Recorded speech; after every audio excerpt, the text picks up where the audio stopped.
Director Westmoreland will be here shortly, and I want to give us enough time to ask lots of questions, and I think we have some activities. Yes. So welcome to our Hopkins School Board Workshop on October 22nd. We are excited to have you here this evening to give us an update and also on the evaluation. So I will turn it over to Dr. Miri Puri to welcome our presenters to the table. Okay, wonderful. Good evening, everyone.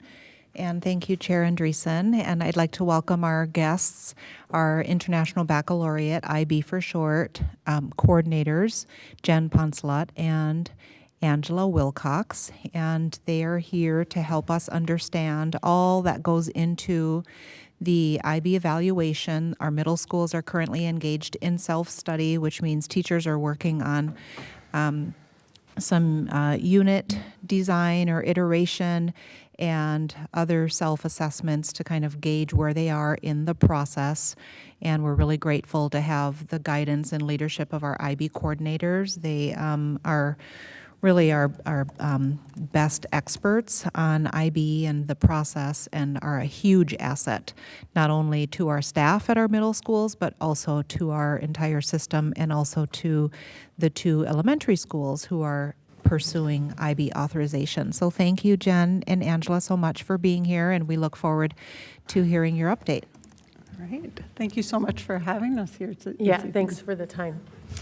So tonight, as you said, we are going to be going over and doing a little bit of assessment of our IB program. If you remember, we were here last spring and gave you an introduction to IB.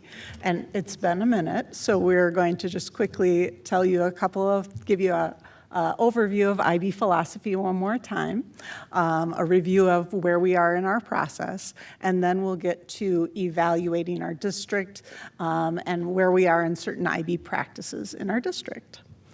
So if you remember, the IB mission statement really kind of sums up the philosophy of IB, and both North and West middle schools have mission statements that align with the IB mission statement. And I'm just going to give you a moment to read those over, and especially that IB mission statement.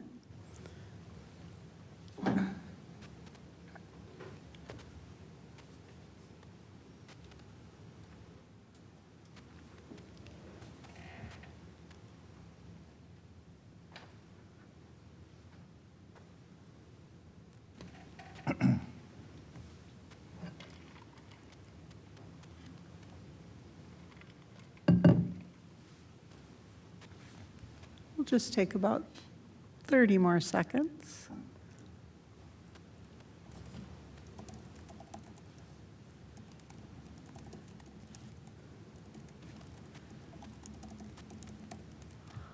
So to pull out a couple of things from the IB mission statement, what you might recognize is there are a lot of pieces of IB, values in IB that align really well with our Hopkins Learner Framework. And so this next slide shows you kind of that. I've put the middle years program kind of graphic there, as well as our Hopkins Learning Framework. And as you can see, the student is in the center in both of them.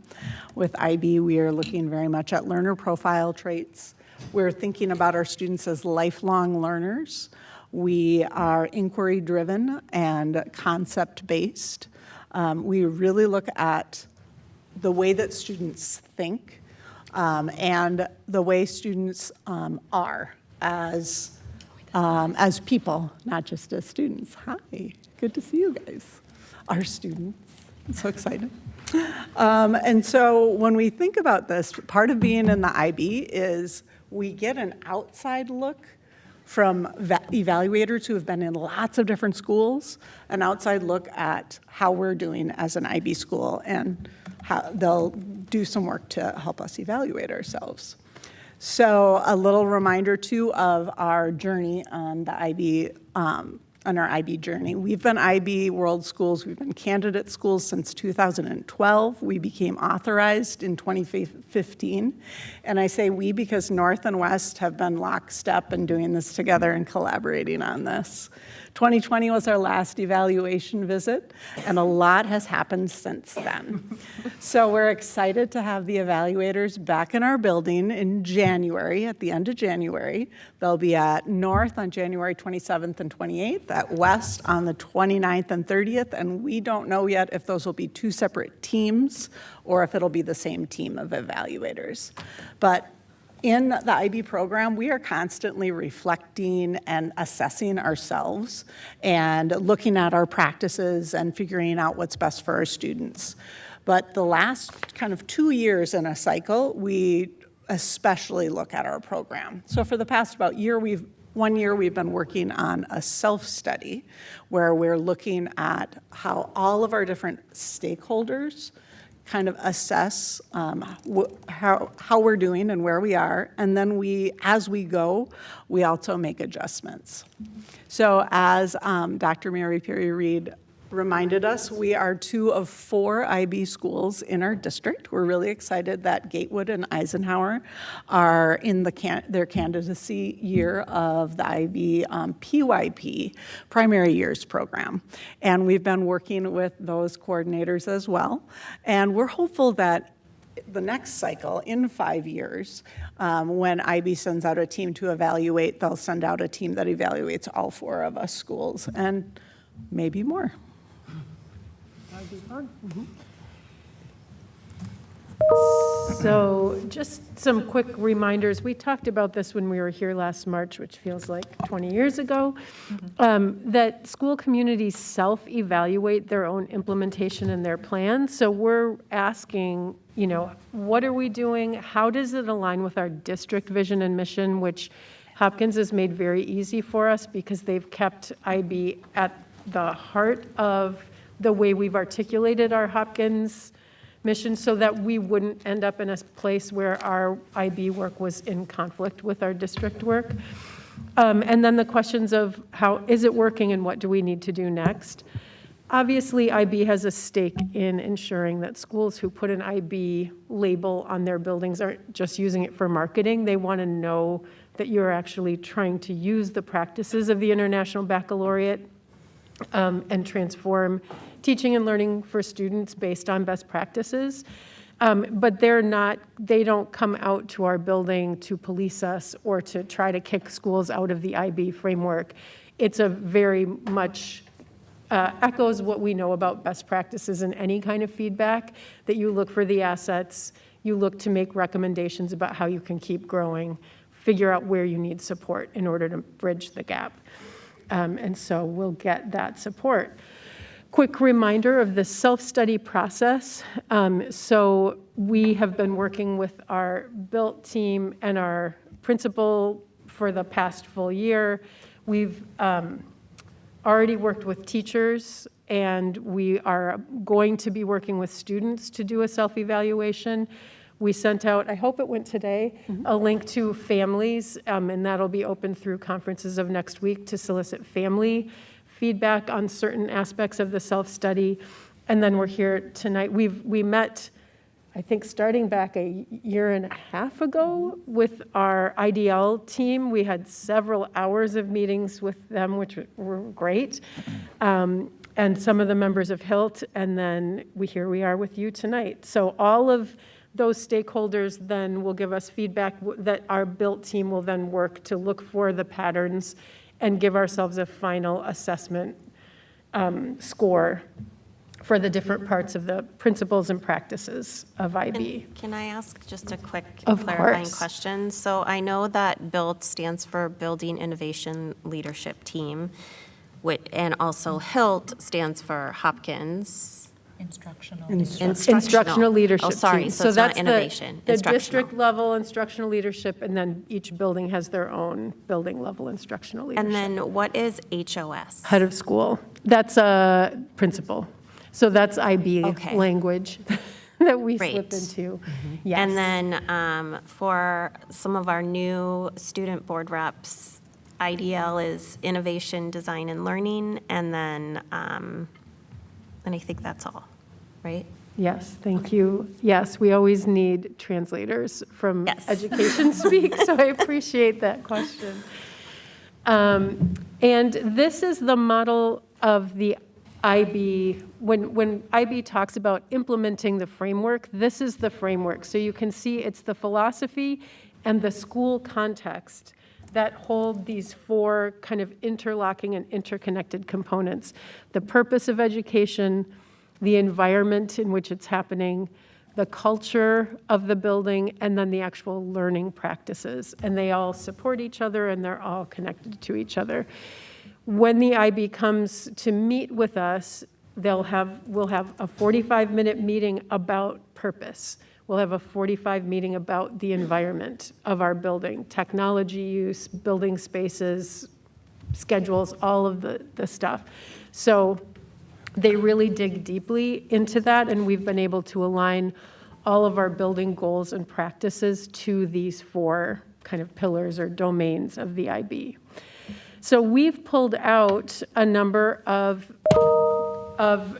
the strands of this work that especially relate to the governance body of the school district, that's you all, that we want to get a sense from you, how well, in your understanding, are we doing this? And we know there may be a range of, I don't know, I've never heard of this before, to people who have a much more in-depth understanding. Jen has made beautiful cards for us all. So when we put up one of the strands, we'll ask you to read it, we'll look for the keywords, and then once you feel like you've got an understanding, are we developing? So it's partially developed. Some members of the school community show some understanding. It's integrated into some of our school processes.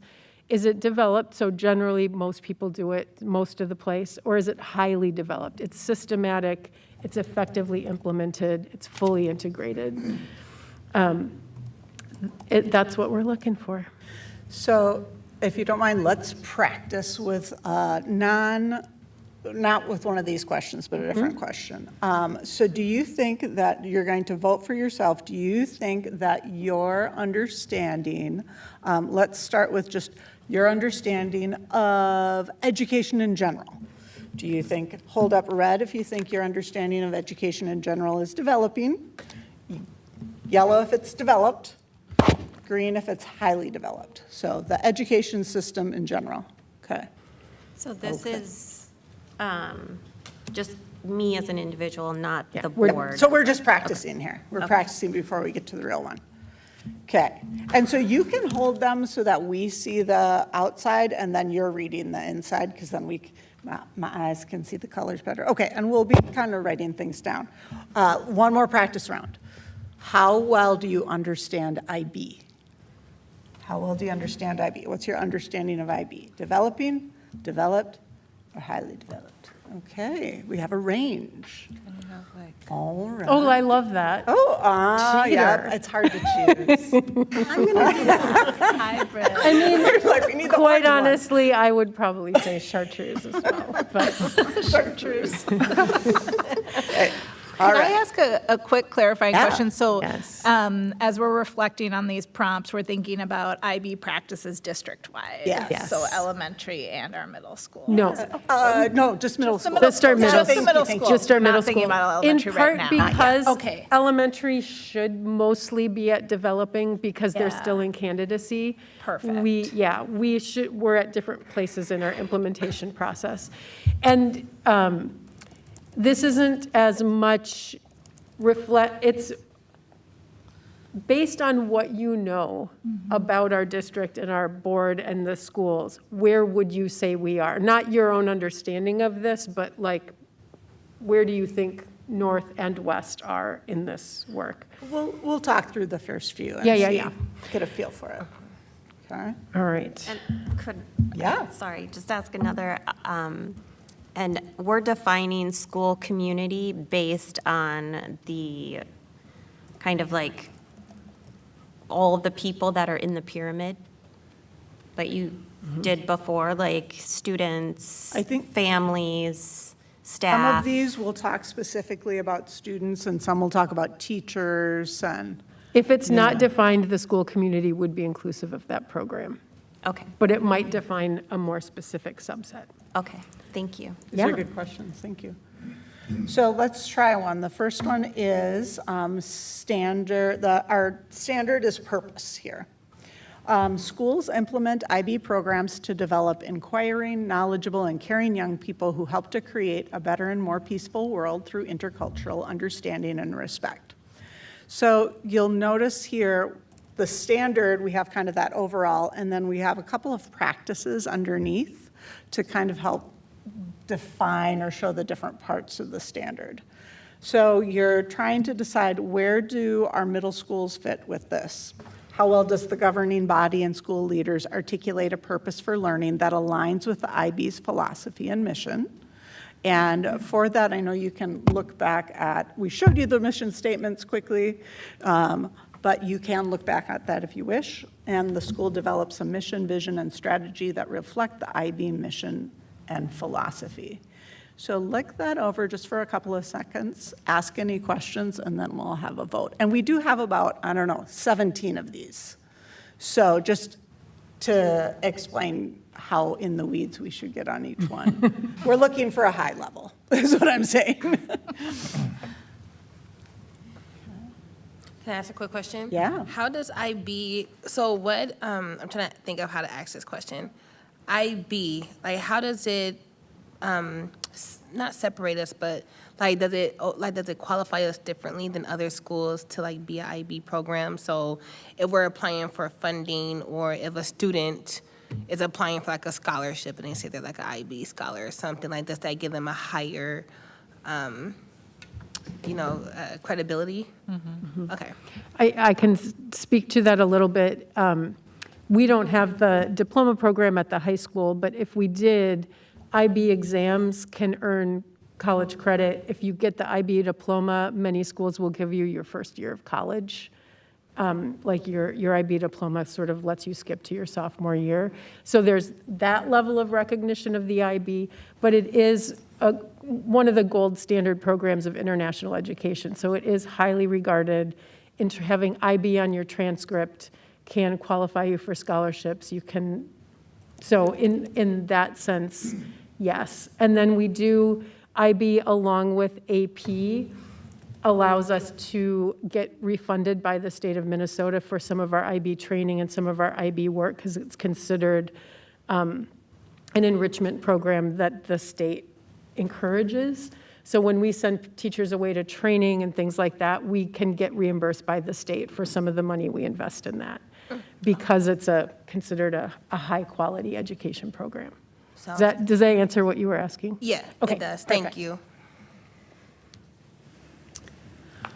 Okay, any other questions? Let's call it. All right, Standard one see your purpose. cards. All right, I see people looking around. What did everybody else say? Okay. Bless you. Bless you. Bless you. Got what you need? We're just taking some notes as we do this, so if you see us Okay. like kind of counting and stuff. Perfect. All right, so this is another one under purpose. The school's pedagogical leadership team embraces educational approaches that encourage students to become active, compassionate, lifelong learners. And a practice under that is that our pedagogical leadership team, which at the district level would be our IDL team, articulates a shared commitment to the IB's mission and philosophy. So with this one, we're looking at, does our leadership embrace educational approaches where we want students to become active, compassionate, lifelong learners? Show them when you're ready. Okay, thank you. And another one under purpose, the school community fosters internationally minded people who embody all attributes of the IB learner profile. And I did put the 10 IB learner profile traits up there. They're a little hard to read. The school ensures that the school community is aware of the IB learner profile and is committed to international mindedness and its importance in embodying the IB mission. So these learner profile traits of inquirers, open-minded, knowledgeable, we embed those in our crew and advisory programs. We use them in different curriculum. You'll see them all over our buildings. So any questions on this one? Put your cards up when you're ready. Okay.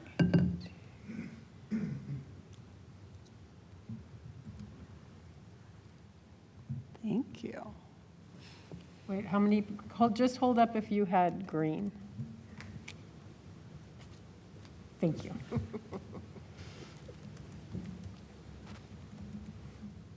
All right, and this is me, right? Yep. We're gonna swap. Yeah. Excellent. All right.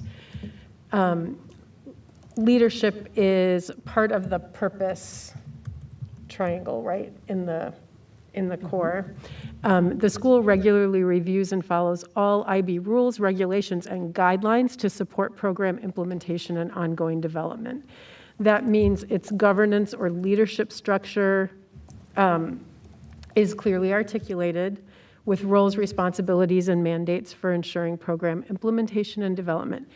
That means things like you have an IB coordinator who is has the time in their schedule and the skills to lead implementation of the IB program, that your principal and other people on staff are trained in the IB program so that the leaders of the building understand and are expected to carry this work out. And leadership and governance understand all IB rules, regulations, and guidelines that have put in place structures and processes to ensure compliance. This is something that if the IB came out, they might ask you as a school board about. And so this is a good moment for you to reflect, do I know what any of that means? How confident would I be to talk about it? And it's okay if we're in the red, we just need to know that maybe we need to come back to a workshop at some point. So think about maybe you are not familiar with them, but you know who is, and you feel confident that that work is happening. Or maybe you don't even know that that's a thing IB requests, and that would mean we're still developing. So I guess personally, I'm just a little hung up on all IB rules and regulations. It's very expansive. I mean, yeah. does anybody actually? I don't know. You do probably, but do we? Absolutely Probably not. Yeah, so that is kind of my question. I'm getting hung up on the word governance because that feels like to me school board. But that's not school specific. So I'm getting like, who would be governance at North and who would be governance at West? That might help me. So I think that's where the and/or probably, because in some private schools which make up a lot of IB, there's a board and there's one school and there's a board in the school. Right. And I think that's why they differentiate, like governance and/or leadership structure. Okay. Does that Thanks. help? Yes. Yeah.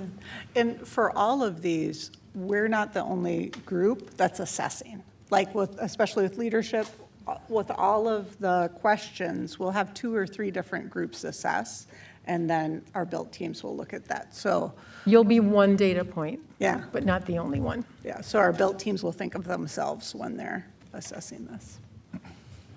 All right, based on what you know, give me your rating. Oh, this is fascinating. Look around.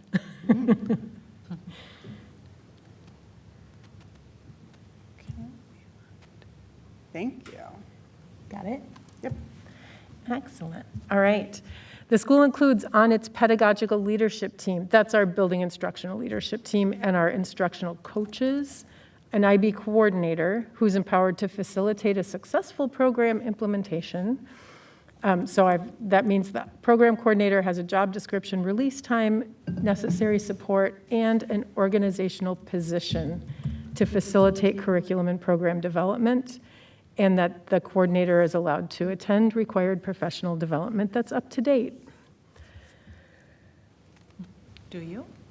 Yeah, it's like, I don't know. I mean, here we go. This is the workshop. Yes.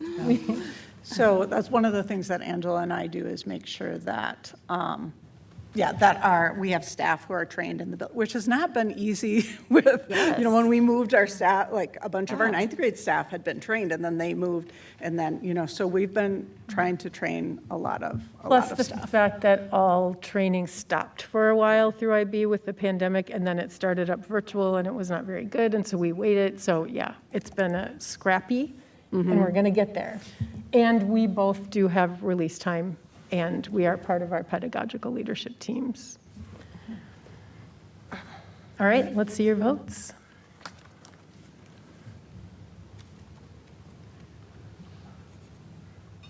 All right, thank you. Thank you.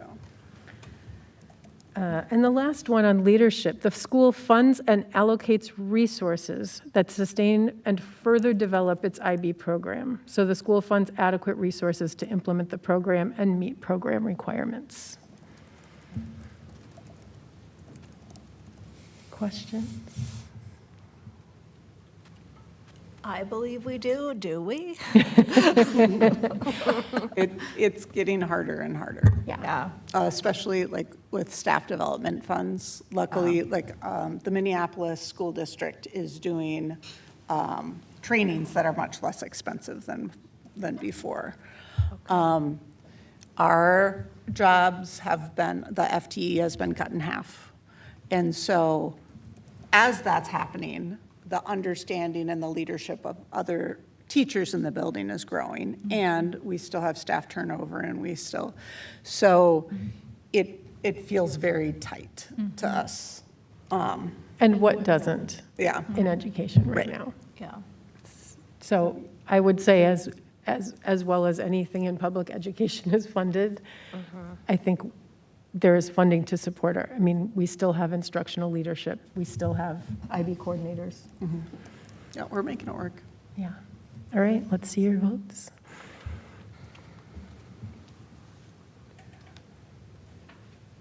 It's that adequate word that we see so often Yeah, in exactly. education.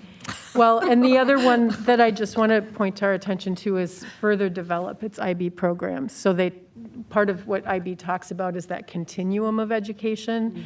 We'll have kids who are going K through 8 in the IB, but then if they want to continue in an IB school, they would have to look at other districts to get that at the high school level. So that's a consideration for, I change mine. yes, you may. Truce. Thank you.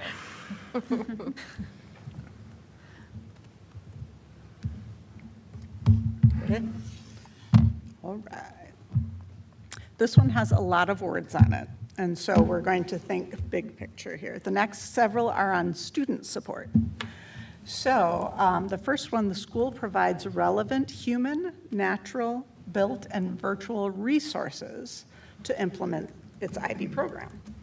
So this is considering, do we have the facilities that we need, the teachers, do we have enough teachers? Do we have effective learning spaces? Do we have technology that facilitates effective communication and access to current resources and learning spaces which allow for flexibility and collaboration? So when you think about the spaces in our buildings and our tech and our LMS, I can say, like, I feel like it's very, like our school, when we compare it to other schools, we have done well in this area. We're I wanna resource say. rich. You know, our flex spaces and, so. Questions about that one? Otherwise, go ahead and vote. And I won't give my opinion at the beginning of the next one. Like, oh, Do goats count as natural resources? Say that again. Absolutely. Goats? relevant They're not human, IB though. natural. Well, they're at not. Gatewood, that is Are they IB? applying They're- for IB. Oh, they That's are the IB P. goats. Yeah, Okay. so they are, They are IB they goats. will be IB goats. No, they're PYP goats. They're PYP goats, yeah. There we go. And you can tell. You can tell. May I ask a quick question? paraphrasing. Or, so I know with this being like an international program, I'm just looking at some of the schools. Is there like any research or like updated research about like the different IB programs around the world and how it compares to like the United States and like specific, like gets really specific, like school by school? One of the advantages, so I think our fee to the IB is something like $10,000 or $12,000 a year, but for that investment, we have access to this very rich ongoing body of research. So they're constantly researching the programs, both compared to local programs of schooling in the countries where they exist. They're in 150 different countries around the world, but they're also constantly researching best practices in education and transforming the framework to bring us up to date with the latest understanding of what is best for students and families and how do you actually produce internationally minded young people. So that research is embedded both in the framework of the IB, like how we create lessons and how we assess students, but there's also a big body of research that you all are welcome to explore about the efficacy of IB and like comparing it to other kinds of education. Does that answer the question you asked? Yeah, that does. It does. Is any of the research specific to demographics? Like, you know, like this impacts Black students more Yes. than this impacts. They did a white really students? big study on IB in the Chicago public school system, specifically with an eye to different demographic groups, and compared two schools with the same, very, very similar demographic populations and looked at college attendance, college completion, GPA, scholarships, all of those demographics. And you can see a really discernible difference between students who went through IB and students who went through sort of the more standard Chicago Public Schools curriculum.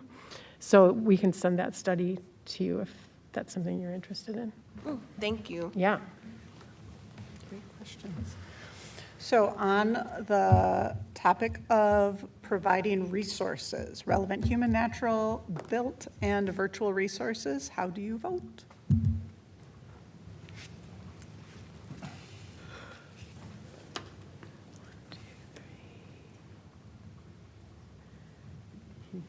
Wait, keep them up. 1, 2, 3. It's the double counting. Okay, thank you. Dr. Mary Pre restarted it. She's an innovator. Yes, she is. We have quite a few student support questions. We thought that these were really appropriate for you to weigh in on. So our second one is, the school identifies and provides appropriate learning support. So this includes implements and reviews systems and processes to identify the needs of students.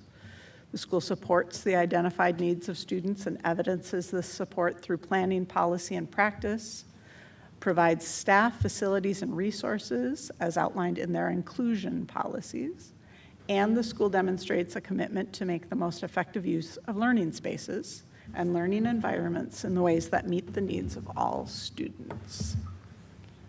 There's a reference to the inclusion policy, which is an IB policy. So as IB schools, we need to write 4 policies. One of them is a inclusion policy, where we talk about the needs of our special ed students, our gifted students, of all students, really. So with that inclusion policy, that's something that we regularly review with our staff.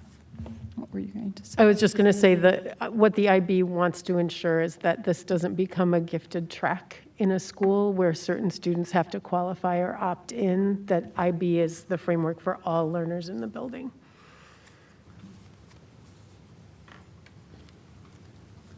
Whenever you're ready.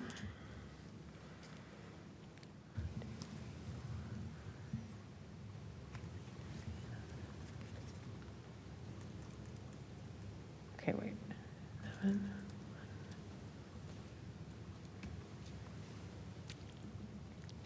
Okay. All right, thank you. Our third one on student support. The school fosters the social, emotional, and physical well-being of its students and teachers.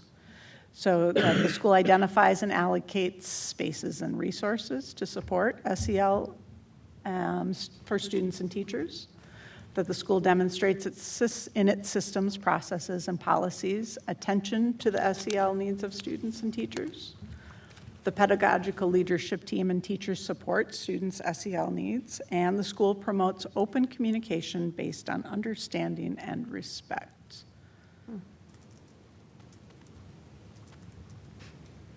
Any questions on that one?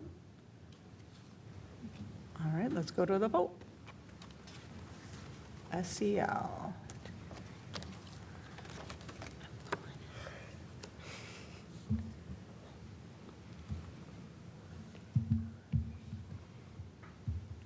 Okay, thank Thank you. you.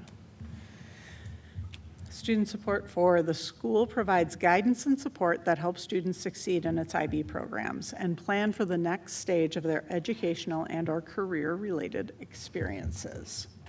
So we're thinking here of implementing and reviewing systems and processes to provide advice and guidance to students on program choices, careers, and/or additional education opportunities. And a question, if I may. Since it ends in middle school, is it too early to be like, oh, here's, what you're going to do next? Or you're going to go to high school, right? But how does that work? I can say that one of the ways we do this is, especially as we're helping 8th graders choose their pathway for 9th grade, we're helping them look at and review their IB scores, the subject areas where they're really thriving, their interests, and then selecting their high school pathway that's going to put them on the track to college readiness. So do you want to take honors in 9th grade? Do you want to wait until 10th grade? We do that, especially in the process of helping 8th graders register for 9th grade.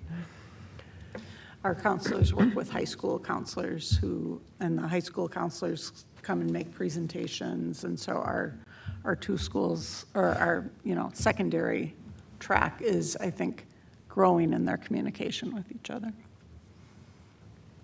Is there any work that happens around the community projects and how students might be able to continue that work beyond the community project? And would that fall under this category?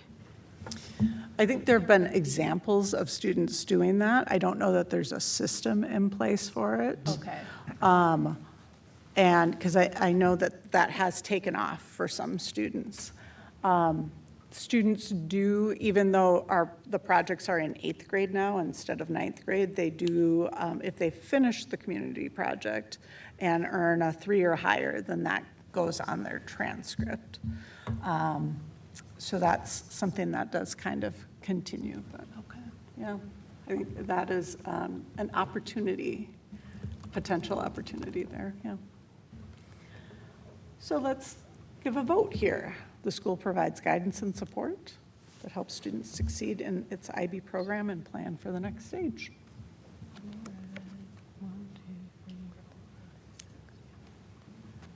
You can disconnect between students and adults. I know, yeah. Super interesting. And you guys are thinking middle school, right? Okay. Thank you. Okay. Student support 5, the school builds relationships with the wider community that are a source of wisdom and expertise to strengthen the implementation of its IB programs.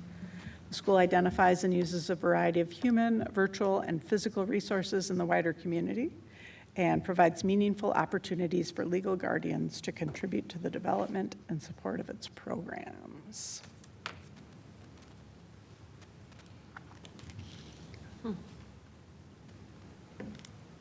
Okay, we have some votes happening already. Let's go. Interesting. Yeah, thank you. Okay. Thank you. Adam? Okay. We have, let's see, how many more do we have here? Just a few. Just a few more. Yeah, we're almost done. Thank you. All right, so one of the, caring, compassionate, lifelong learners who understand that other people with their differences can also be right. I will tell you personally, when I went to an IB training, I was very lukewarm about the idea of IB. I heard that line in the mission statement. I was like, I'm in. Like, that is what the world needs. The world needs people who know that they don't have all of the answers and that other people can also be right. So when we think about this idea of lifelong learners, we're looking for people who have flexibility, perseverance, confidence, that they need to bring about positive change in the wider community and beyond. So we're looking for opportunities for students to directly apply their learning by taking action and demonstrating a commitment to service with and for the community throughout their learning. And that's one of the requirements of the IB, is that students are doing that, culminating in that capstone community project. Questions? Go ahead and vote if you're ready.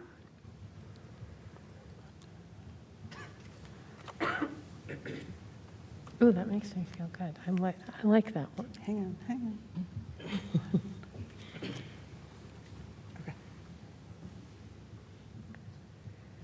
Next one, students take ownership of their learning by setting challenging goals and pursuing personal inquiries. So we know that part of our district framework is to personalize learning or allow students to connect their own interests and passions to their learning and use their learning in ways that make sense to them. So students take opportunities to develop personal learning goals and take opportunities to ask questions and pursue personal inquiries and actions. And again, this might look like the community project, but it should be embedded in all of the years of the program.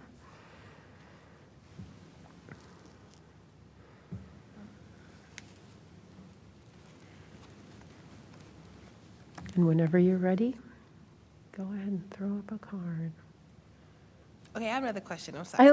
Wait, I'm so curious. Is that yellow? It's the full stuff. I know, like, I get it, but I'm still developing. But okay, so with this, is this kind of like a co-design? Are you kind of speaking to like students co-designing their learning experience? And I say co-designing because I used to work with a program, Dr. Mary Pre, like Thrive Ed, where students co-designed their learning experience, and they worked with the teachers to do like the curriculum. And so is that kind of what this is gearing towards? It wouldn't necessarily be at the scale that Thrive Ed was. So Okay. this might be within our design class. Look at your scores. Now set a goal. How do you want to apply what we've learned to something you understand or you care about? So it might be within a unit. It might be a component of an assessment task. It wouldn't necessarily be the whole course, but it should be threads all the way through their different subject areas. So in art class, you may make a choice about what your summative project's going to look like, and then you're pursuing an area of personal interest. All right, did you get the colors, or do we need? I did not, sorry. Okay. The All right. red and green, man. Can you Okay, hold them up one more time? One more time.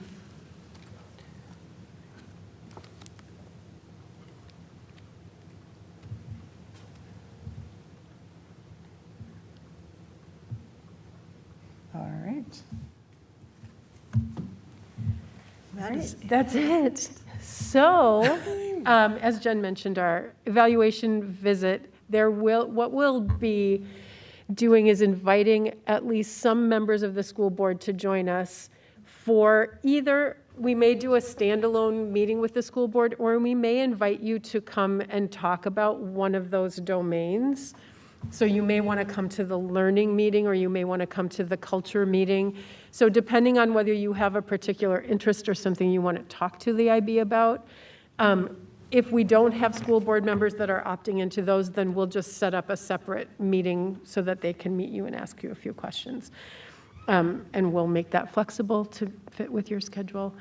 But you are also always welcome to come visit us at the buildings and come hang out down in our design wing, or come hang out in the art spaces and watch IB in action in the classrooms, because that's probably the best way to learn more about it if you're interested. Do you have any other questions for us? So then we would come to know of those opportunities, so we can put the invite in an email or on the board members' calendars? Yes. Okay, thank you. Once we, for the site visits, you mean? Yeah, once we get confirmation from them on their timing and get, an agenda together, then we'll make sure that we contact. Hopefully by early January, we'll have that Or information. hopefully by December. Yeah. Yeah, we're kind of waiting on them right now. Okay.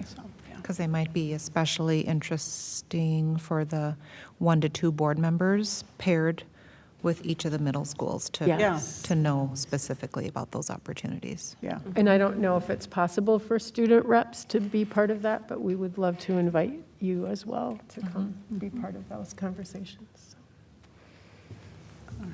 That'd be great. Great. Chair Andreessen? Yes. I do have a question for the coordinators.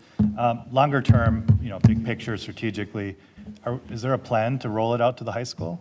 And I just say that because it seems like a shame to prepare kids and then for them, somebody to just, go somewhere else, right? Like, I don't want, I want to eat our own lunch, not others eating ours, right? So is there a plan for that? That's a district question, that's not, or a high school question, really.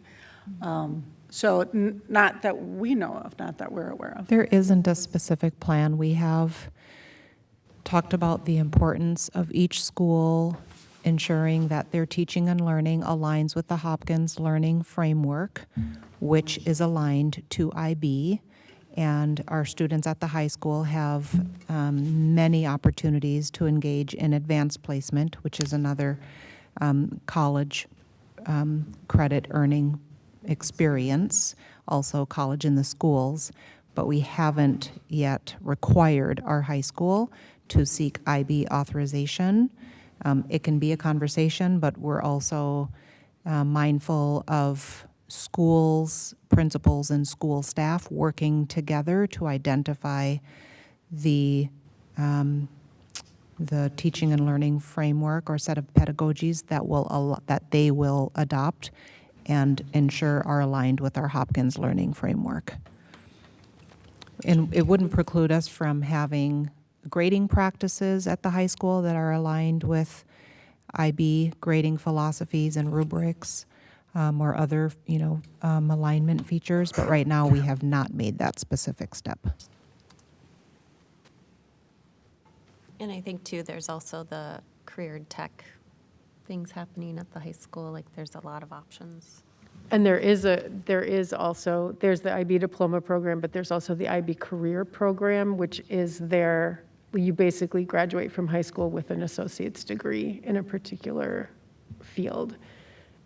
So that's a complementary program to the high school diploma program. Nice. Any other? All right. I'm going to come around and Questions pick up your cards. Before we, If you have any. Do you want to do that, and I can, actually, yeah. it's like, I want to keep these for what I have next. Take them to work. I know, it would be perfect. No, it's a bug on my computer. It's like, I'm sure Jen will send you the template for those. Do you want to, you're going to get it? No. Oh, what's happening? There's a bug. Oh, thank you. It's just got really wild. Kind No. of bug.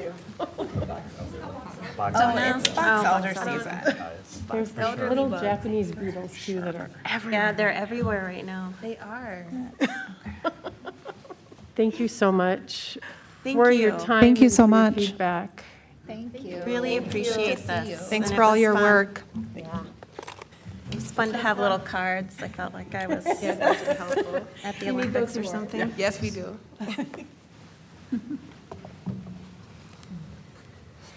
Great. Well, that wraps up the IB evaluation work and moves on to our next conversation, which is equity-driven board governance. And this is something that I was just thinking about. We could use a refresher as I was reflecting upon policy work that we've done in the past and also the equity audit that Hopkins went through. And I know that as a board, we've been working really hard to move through the to-dos that were listed out for us.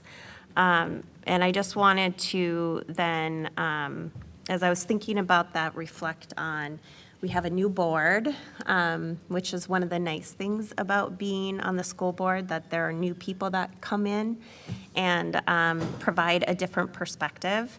But it's also really important when we're serving as a board that we are making sure that we're all kind of on the same page as far as different things. So I was talking with Dr. Mary Peary Reed about this topic, and she brought up something that other district leaders are working on through the U of M. So do you mind taking a moment to talk about that process and Sure.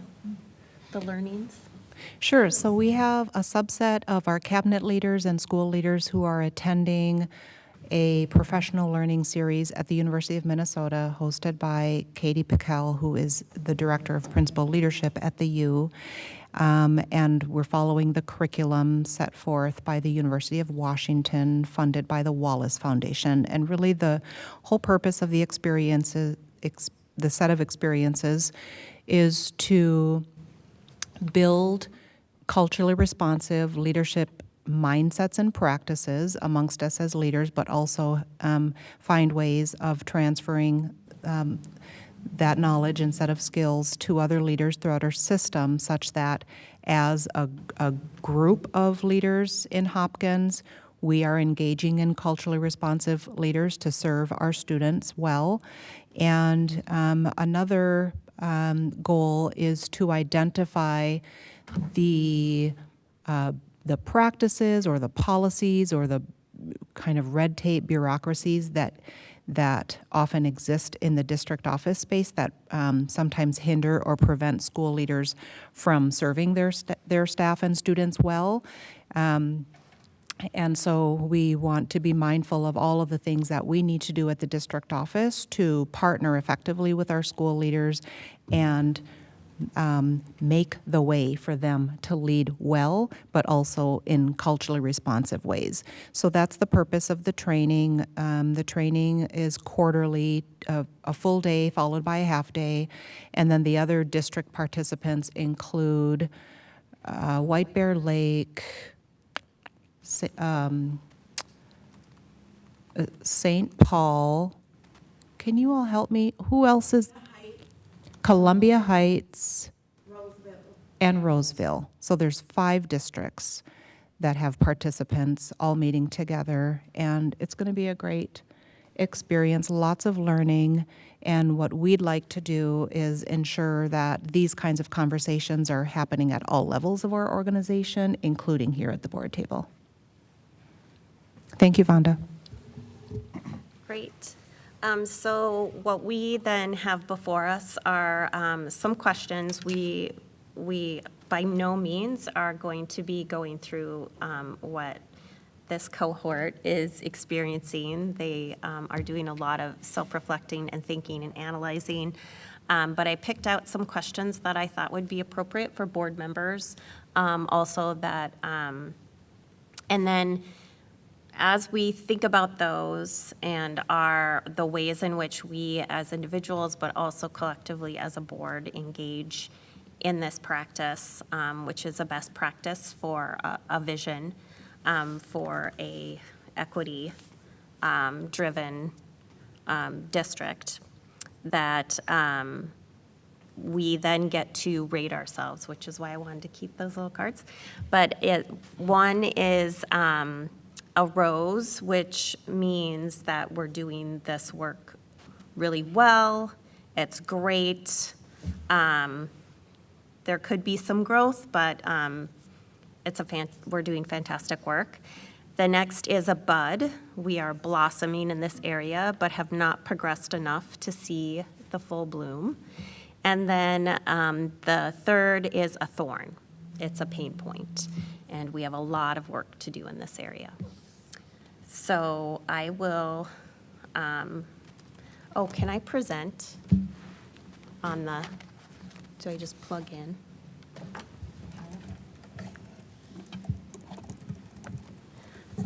So what I will do is I'll put the topic, the vision. You can just sign on to the Apple TV. Oh, that's right. Way easier. It's the future. Board training, yes? Oh, perfect. Look at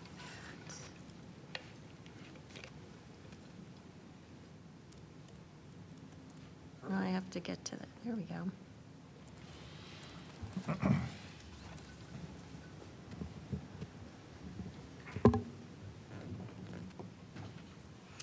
So here's the first one. Develop self-awareness and identify biases by reflecting on personal beliefs and lived experiences, and by examining one's own marginalized and privileged identities. And as we're choosing our rose, bud, or thorn, are we reflecting on this for ourselves or for the entire, like how we see our board structure functioning right now? I think that's a great question. I think that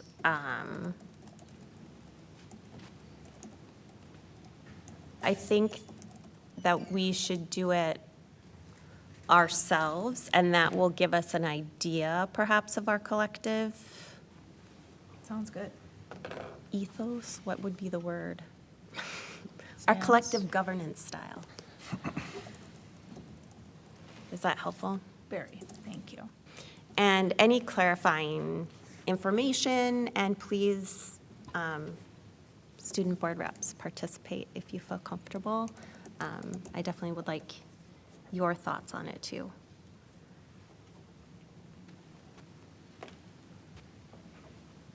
So I can go first on this one.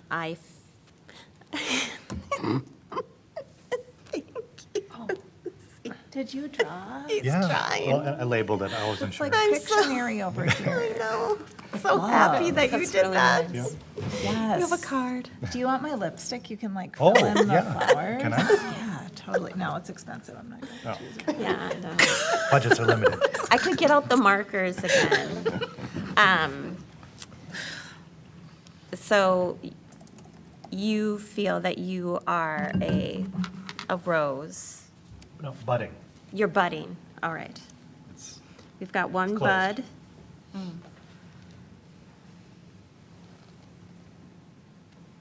Are we supposed to say bud? Are you going around in a circle? Are we Yeah, do switching you this want to to do that? the thorn, could do 1, 3. rose? Yeah, let's do that. Let's go around in a circle. Z started us off, so do you want to go next, Director Westmoreland? Sure. I think, so I've been engaging in this work for a really long time, but it feels to me like, especially as a white-bodied person, that that's never going to be complete. I don't know how much commentary I'm supposed to be doing here. So I'm going to say a bud that is opened a little bit. I'm going to take a cue from Rhoda's playbook and like create a new category. Yeah, we're not doing shades. We're not doing that. Just kidding. A loosely opened bud, if you will. Welcome to Bud Town. You will. I feel about the same. I think it's something that I try to do a lot is think about my own privileges and marginalized identities. So I think I'm about the same. It's like a partially opened rose. Yeah, thanks for going with me. I like that. Can we ask a question? Yeah. I think a bud. I know I don't have as much privilege as like other people, but I feel like I could still like grow and be like more open-minded. As our student board reps are sharing, if you wouldn't mind providing any any insight into whether or not your school-based experiences allow you to develop in this area. Should I start with that then? Yeah, that'd be great. So I feel like personally, I haven't had a lot of that. I have had it a little bit in school, but I feel like most of that has come from home. My mom is a principal and has done a lot of stuff with that. So a lot of the way that I was raised is through like evaluating myself on those things. So most of it has definitely come from home, but some of it has come from school.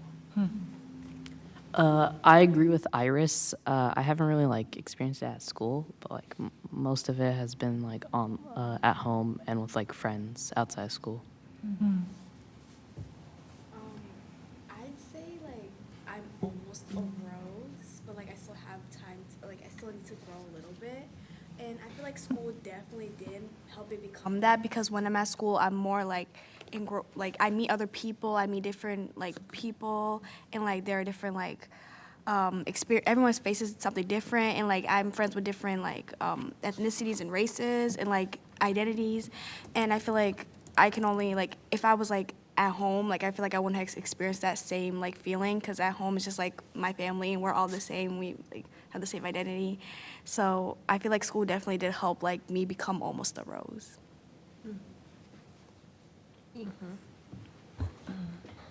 I would say that I'm still kind of like Jen, kind of like budding or blooming. I would say I'm still working, even though I have been also doing this work for a long time, experienced it, and as a person as a Black woman in this country, in this state, in the workforce, just everywhere, I have experienced this on every level, and so even with my experiences, I'm still developing my own self-awareness, and identifying my own biases, and I'm working really, really hard to check them and to work towards being non-biased towards things that I used to be biased towards.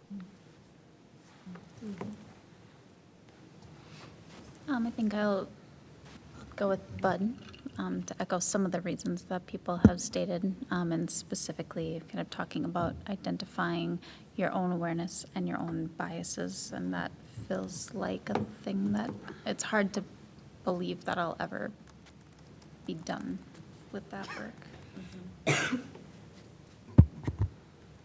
For me, as a biracial leader and woman and married to a Black man and having Black children, but always as a leader serving in schools or communities where we have failed students of color, where we have failed to ensure that students who identify as females and girls are well represented in math and science, where we have failed specific populations of students.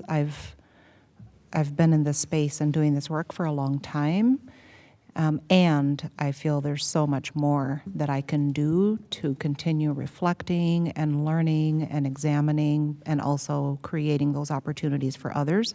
So I would say that I'm a budding rose in between. It's a thing. We've made it, it's the fourth category. Now, A budding rose is still a rose. I can still not recognize it. like Shakespeare over here now. I Like, know. It's wild. By any other name? Yeah, I have to agree. I think that the longer I'm in communities actively doing this work, the more I learn that I have to learn, like that there's more work to be done. And so I would say a bud. That's kind of opening. I would classify myself as a bud. All right. So I would say that we are definitely in the bud phase on this one, which I think is good. I think it aligns well with our growth mindset here in Hopkins. So let's call that one a win. The next one is build authentic and trusting relationships with members of the school system and local community, particularly those with different lived experiences. And I will start. And I will say that is a thorn for me. It is, I have found that to be difficult, personally.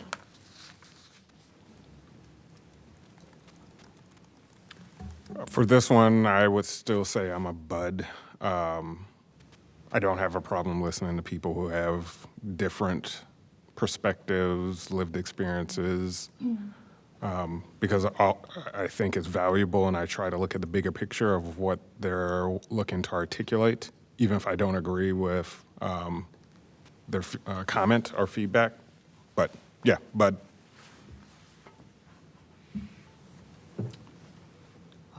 I think I would, yeah.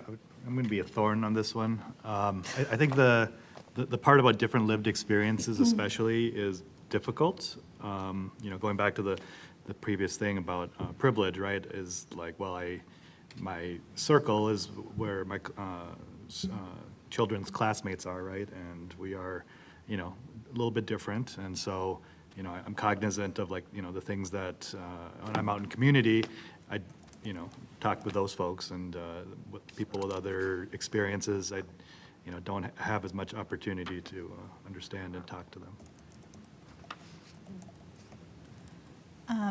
I would say I'm a bud, and I feel really comfortable interacting with people with different lived experiences, and as I reflect on the people I'm closest to in community, we have very different lived experiences from each other.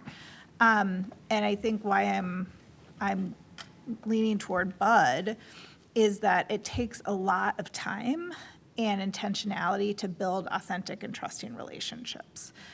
And oftentimes, the systems and structures that we are put into force us into these roles and boxes where building those authentic and trusting relationships, where that work can become more challenging.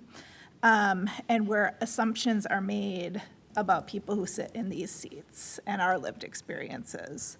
And we make assumptions about people in our community, especially when there's tension around a particular issue. And something that I would like to do better as a leader is really sit with that tension more and sit with the nuance of those interactions. And I think just the speed at which our systems and structures require that we move doesn't always allow for that. So I think for me, it is a personal thing, I have to prioritize that. And also, life just comes at you fast, Okay, I'm gonna make a new one again. I think I'm kind of like a bud that stem has a few thorns on it. So A thorny bud. yes. So I've been in Spanish immersion since kindergarten, so I've always had teachers who are from Spanish-speaking countries, and I've had a lot of trusting relationships with those teachers who had very different backgrounds than me, coming from different countries and all sorts of things like that. And I've been friends with students whose first language isn't even English through those experiences. But I would say that there's still a lot of room to grow in this. And I think that once I came to the middle school, I got a lot less of that, seeing as though I only had a few classes that were juntos and that were immersion. I didn't get as much of that, but then I was also open to more groups, since it was less of the juntos kids, less of the immersion kids. It was more of the Black kids and the Asian kids and all different things and all different races and ethnicities. So I would say I'm still in between. Thanks. I'd say I'm a rose because I've been since I was kindergarten, preschool, I've been building relationships and friendships with people of different ethnicities, people who English isn't their first language, and who have maybe people who've lived in poverty or different income class. And I'll say, me and them, we're like have a bond on a deeper level because of our differences, and we could just relate with that. Nice. I think I might say I'm a Rose too. Building relationships, like members of the school system, like you guys are the school system, and I feel like I have a pretty trusted relationship with you guys. And then with my local community, as like they were saying, like in school, like it's very diverse. Like Hopkins, well, the high school is like almost 50%, maybe is, I think it is actually, like people of color, like people of different backgrounds. So like I'm constantly exposed to that. So I'm obviously like building relationships with people throughout that. Like most of my friends are just like from different backgrounds. So yeah, I feel like I'm very Rose. I would say that I am a bud around this. I have no issue building trusting relationships with folks. I come as my authentic self to everyone, and I really work on having my own and formulating like my own experiences with people. And I think it's really important, especially as a school board member, that that I continue to work hard to connect with people from different cultural backgrounds, just, because we serve a very diverse student body. And I'm learning, especially in some of my roles in the community, that I need to work to learn the different practices within different cultures, and also just exploring the intersectionality of our experiences as well out in the community, especially with like our immigration population. I think it's really, really important, especially for me to be as supportive as possible, given the rhetoric that's around that right now. I could see that progressing, and if I continue to develop my understanding around that, I will feel very confident going in, building relationships with others, and I will hope that they will feel trusted with me as well. So I say all that to say that I'm still developing, but I'm proud of myself because I definitely do find value in my bubbly personality that really attracts building relationships with people. I think we all find value in that. Yes. Thank you. Appreciate that. Treasurer Hartman? I think I'll go with Bud. I think I have put sincere time and effort into this, dating back to majors and professions in college and immediately after, and that has translated to some of this work, which has challenged me and pushed me even more. And it is absolutely a space that does take real time to foster, and I will absolutely continue to do that.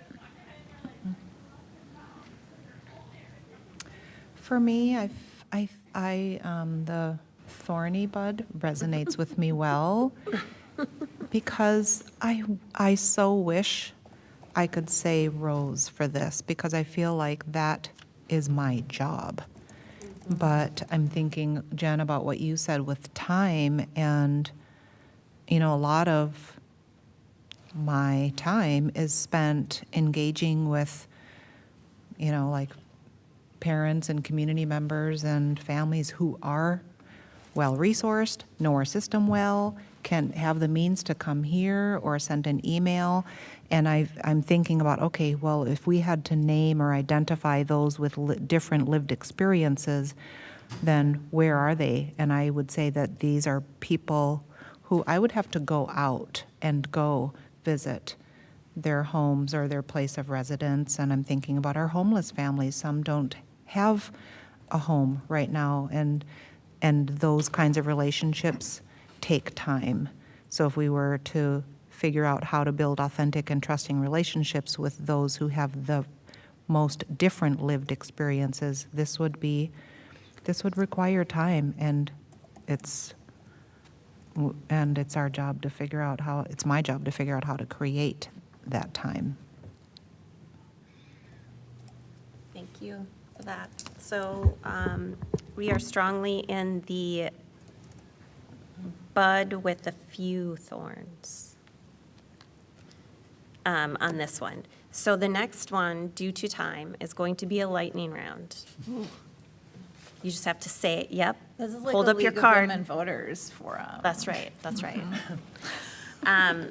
So the last one is collaborate with community, especially those furthest from justice, to routinely analyze and revise structures and the policies that uphold institutional racism and other systemic inequities.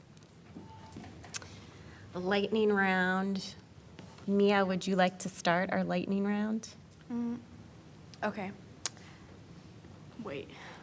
I feel like bud with a little bit of thorn. All right. I'll say I fully bloomed. Rachel? I'll go with bud. Thorny bud.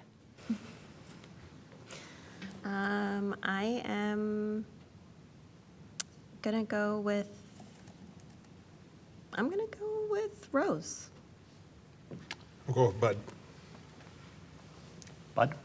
Bud. Thorny bud. Thorny bud. Nice, that is another strong thorny bud, which is good. Well, thank you all for engaging in this. I really appreciate it. I think it's always important for us to engage in reflective practices about our work here and how that trickles down to our community and then also our students and staff. So thank you all for being here and engaging, and we get 10 minutes to have a little break. Thank you.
Hello, everybody.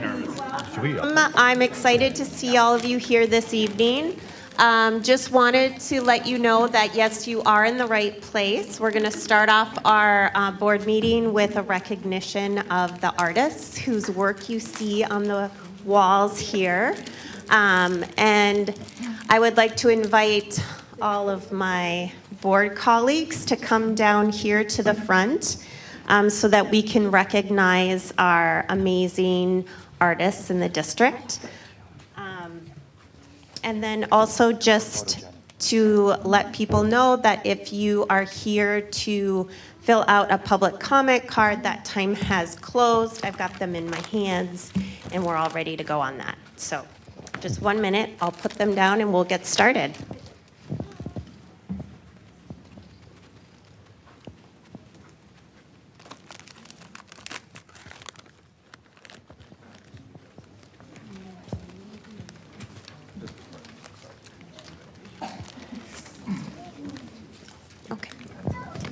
Okay, so welcome everyone. If you want to come down further and grab a seat, there's a few down here in front.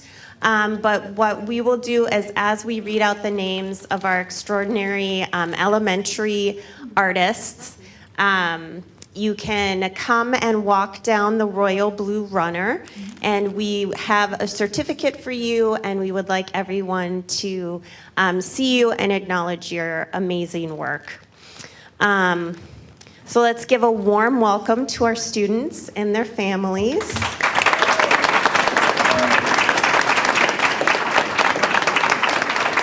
So your support and encouragement play a vital role in nurturing all of our students' creativity and passion for the arts. As we admire the artwork displayed around us, let's remember that arts education is about much more than the final product. It's about the process of learning, exploring creativity, and developing essential skills like communication, fine motor skills, and emotional intelligence. Our students have worked hard to create these pieces, and you see them around the room here on the walls of this boardroom. And our students' dedication is evident in every brush stroke and color choice. Through their art, they have learned to express themselves, handle constructive criticism, and enrich experiences. Let's take a moment to appreciate the joy and fun that art brings into our students and all of our lives. It's a chance for students to engage with school, reduce stress, and develop social, emotional, and interpersonal skills. We also want to recognize our fabulous school leaders and especially our art teachers and staff for guiding and inspiring our students. So I know we have at least one. So Jennifer Silas.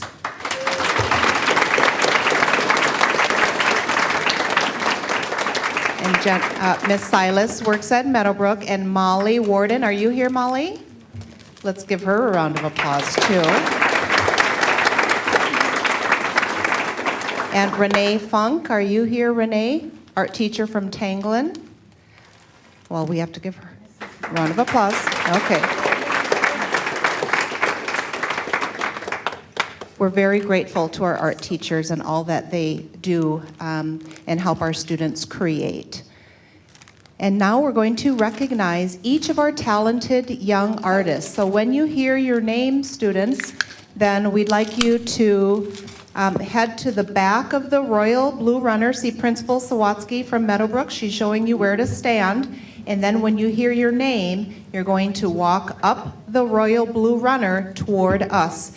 And we have a certificate for you. And then you can, if you want to fist bump with our board members or whatever you'd like. And please stay up here so that we can continue to recognize you until the program is over. So are you ready, kids? So you can go to the back now. If you are going to be recognized, feel free to head to the back. And we're going in alphabetical with your last name. So we'll start with the A's. Okay, these kids are adorable. All right. Is Calvin Albersman here?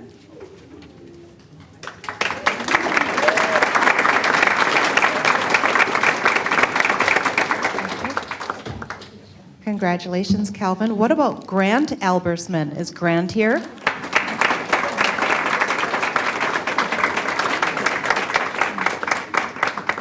Carl Anderson.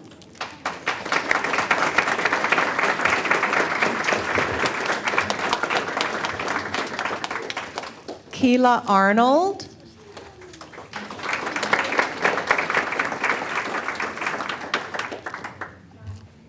Zoe Bowman.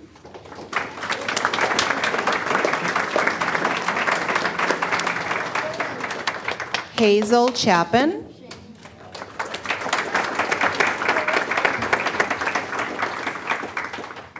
Devlin Chatterjee.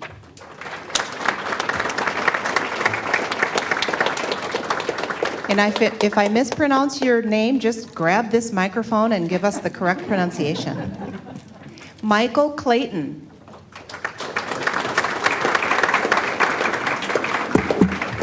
Renata Cruz.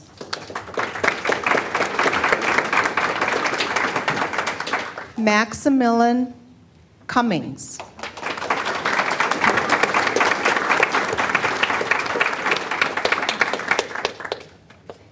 Isla Dahlstrom. Stay up here, Max. Irish Delahanty. Maxim Edelstein. Fiona Eder.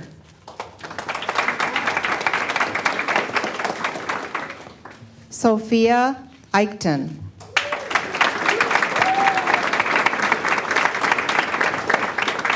Sophia, did I say your last name correctly?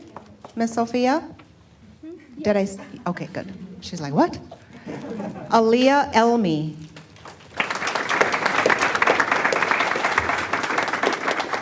Annabelle Emond.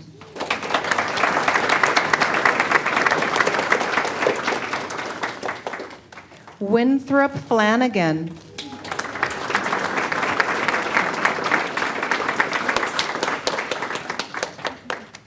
Landon Foster. Logan Gilbert. Everly Guston.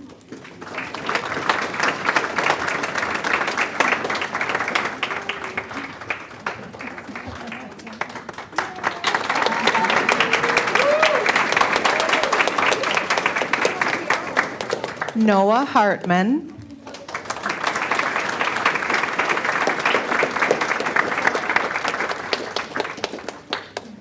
Daisy Herr.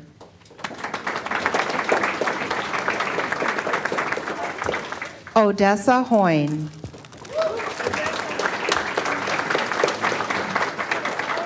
Aurora Jacobson Smith.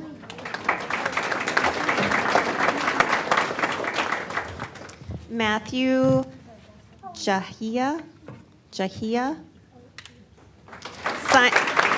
Simon Jeffrey. Simon Jeffrey. Victoria Karablanova. Nora Klein. Ivan Kaz. Elliot Latimer. Luca Luhis. Riviana Moore. Michaela Nugent. Margot Olson. Oh.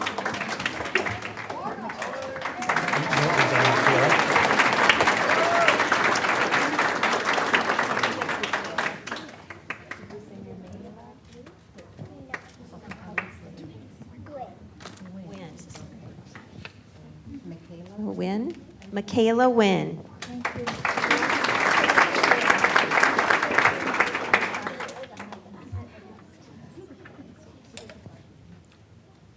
Margot Olson.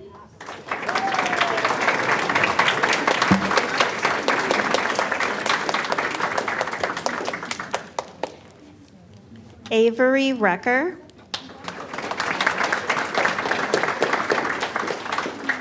Frederick Schaefer.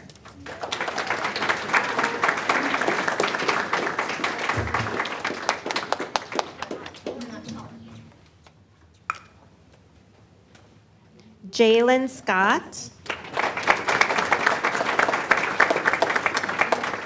Ingrid Sharp.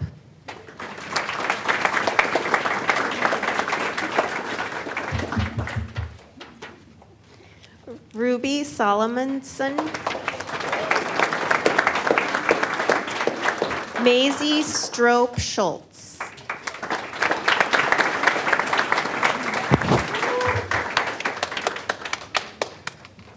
Clara Tasman.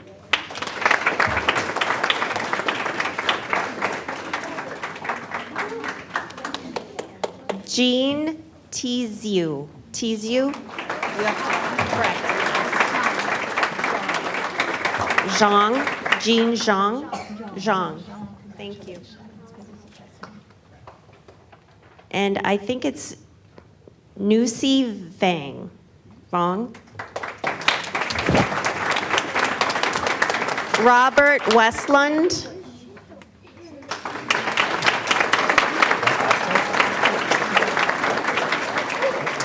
And Oliver Wheeler.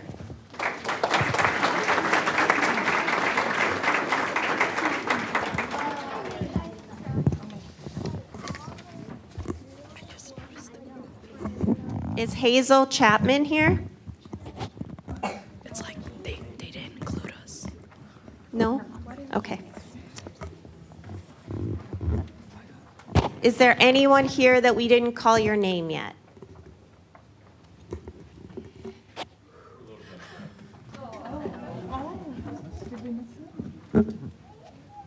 Hi, sweetheart.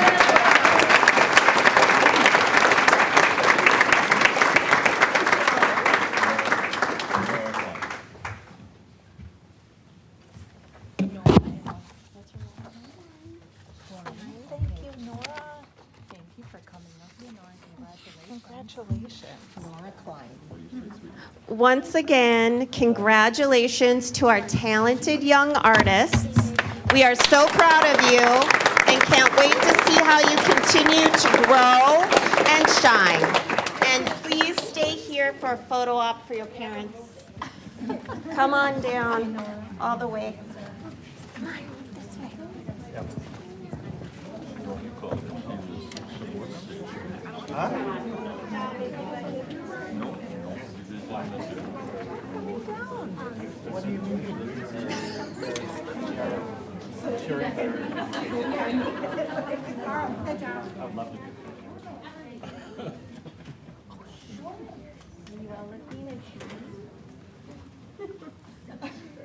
Have you ever seen this many cameras pointed at you?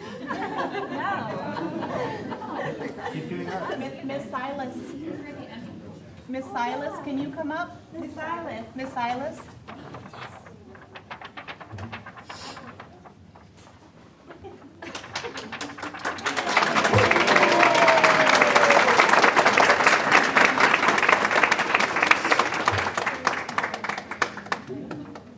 Well, congratulations. Everyone got their photos?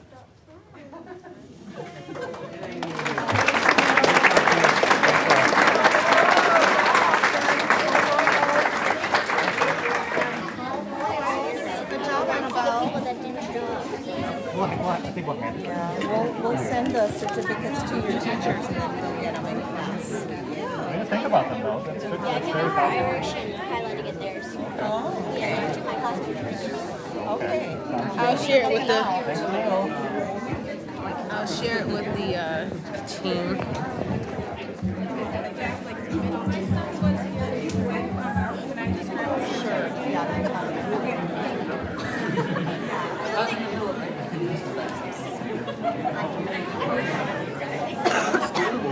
So they're going to shred mine. I said I'm going to take it home. Give them the pencil. That might be worth it.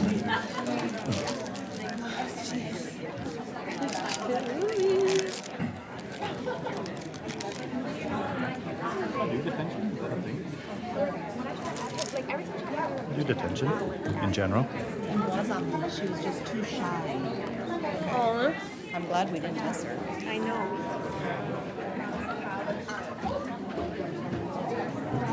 I forgot to tell you about Jean. I realized as soon as we were talking, because that's my son's Yeah, friend. that's not a fun one.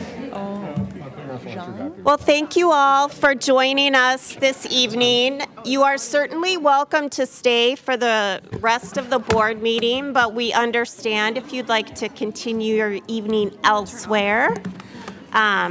You certainly made our night, so thank you for being here once again.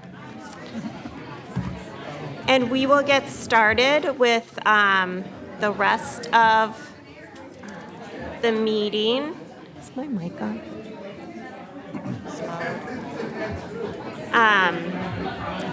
And that will take us to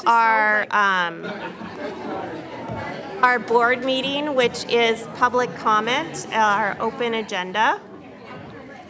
We got some comment cards filled out, but I wanted to make sure that we were all aware of ongoing discussions that the board had about our public comment.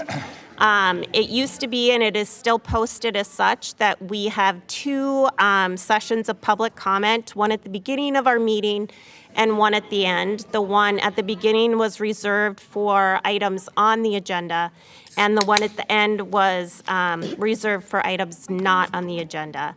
We have agreed as a board to discontinue that practice and to put all of our public comments at the beginning as long as they fit within the half hour allotted to that agenda item. And it is, which at that point, if we have more public comments than will fit in a half hour, we will then use our time for overflow at the end of the meeting. So today at this meeting, we have 9 public comments, so we will not get to that threshold. So we will be able to hear all our public comments at the beginning of the meeting, and look forward to doing that. We have comment cards submitted. There are 2 ways to make public comment to the Hopkins School Board. You can submit your public comments via voicemail, and the number is on our website to do that. And then you can also appear here in person and fill out a public comment card and address the board in that way. Before we get started, I'm just going to go through a little bit of our protocols around public comment. We appreciate your input. We like hearing from our community. But we have the following guidelines. You may speak for 3 minutes. A timer will appear on the screen so that you can be sure that you are making your comments within the allotted time.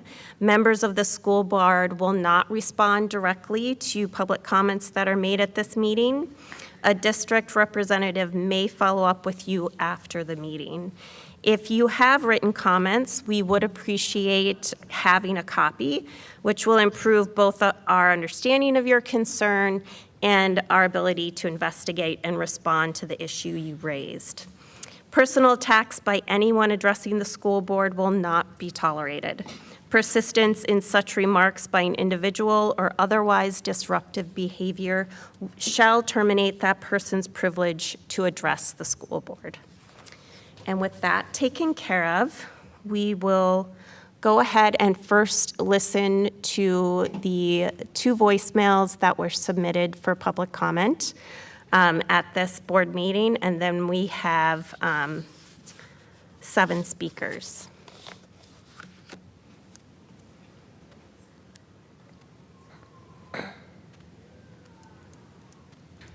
My name is Emily Ward, and I would like to comment on an item not on the agenda.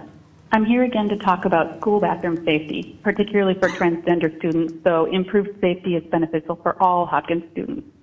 If you're thinking, why are you talking about bathrooms again? Let me tell you that you are experiencing the tip of the iceberg. Between May of 2022 and the end of the last school year, our Hopkins families of gender expansive kids Parents and Caregivers Group has spent over 150 hours discussing problematic nature and impacts that unsafe or inaccessible bathrooms in Hopkins schools have had on our kids. This includes about 10 hours spent on site visits to each facility in the district. Why do we keep talking about bathrooms? Because substantive action to improve safe access to bathrooms, a basic, boring biological need, has not been taken by the district. No positive momentum trending toward district-wide improvement has been shared. So I'm asking you to please do what we have done and spend 150 person hours looking at solutions. To the best of my knowledge, Hopkins District did not even apply for the Minnesota Department of Education gender-neutral restroom grant last year. I'm asking you to use some district person hours and apply this year. Yes, large-scale plumbing and infrastructure change across multiple facilities is an expensive proposition, but starting does not require making large-scale change all at once. Sustained, incremental change can be a place to start and trend toward positive. Please start that sustained incremental change now in the 2024-25 school year. I'm asking you to take another look at the report we provided to district leadership after our facility audit in 2023. What incremental action can you start now? Can you triage and develop initial plans of action? Can you assess architectural feasibility so you're ready to act when funds are available? Can you require, at the district level, that gender-neutral bathroom access is considered when any other construction work is being planned at district facilities to piggyback on that opportunity or save future costs? Are you reviewing the Minnesota statute passed in 2023 that allows funds to be used for remodel or construction of gender-neutral single-user restrooms at each school site starting in fiscal year 25? Looking back on your day, most of you probably did not have to do a risk assessment before using the bathroom. You did not have to show up at work or school or even a school board meeting at Eisenhower and not know where or even if there was a bathroom you could use safely. You may have even had the privilege to not have talked about bathrooms at all, and I envy that. Thank you.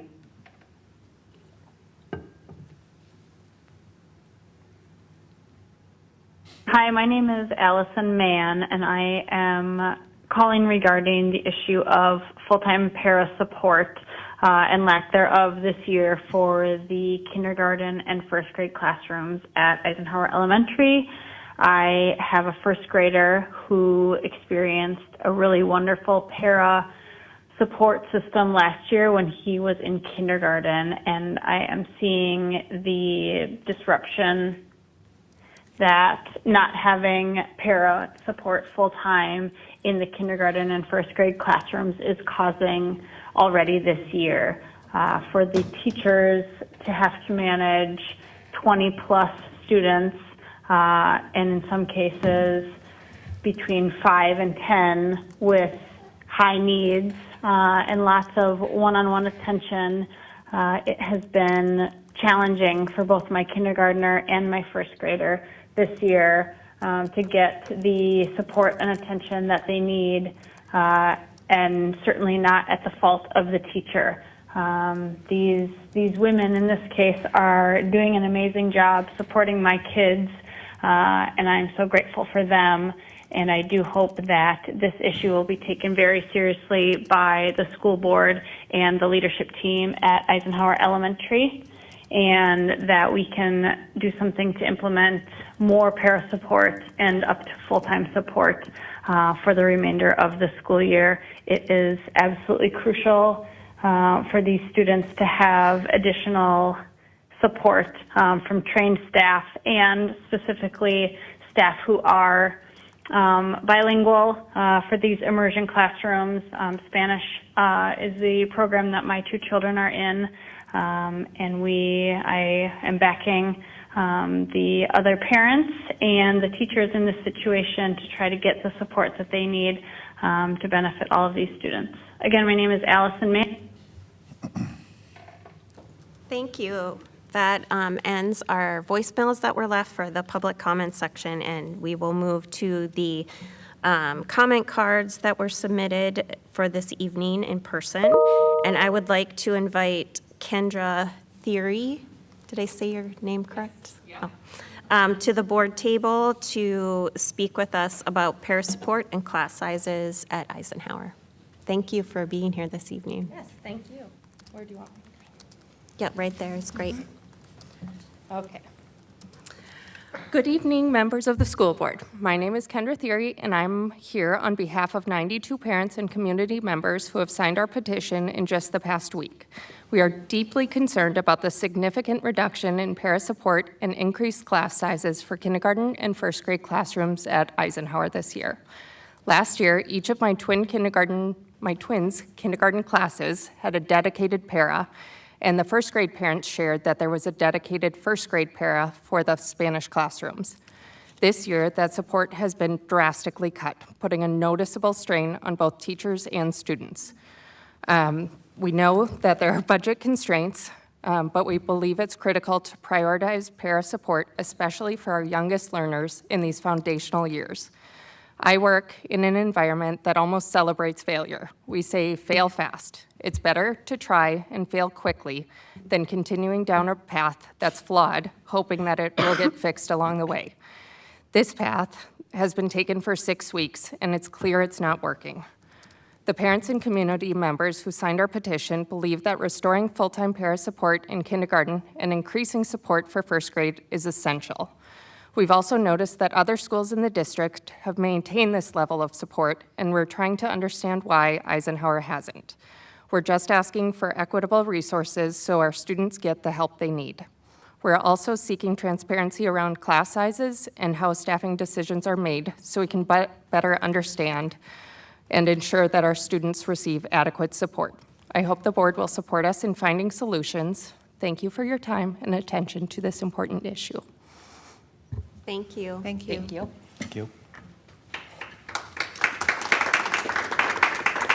Next, I would like to invite Sarah Memon to the board table, also speaking on paraprofessional support in K and first grade.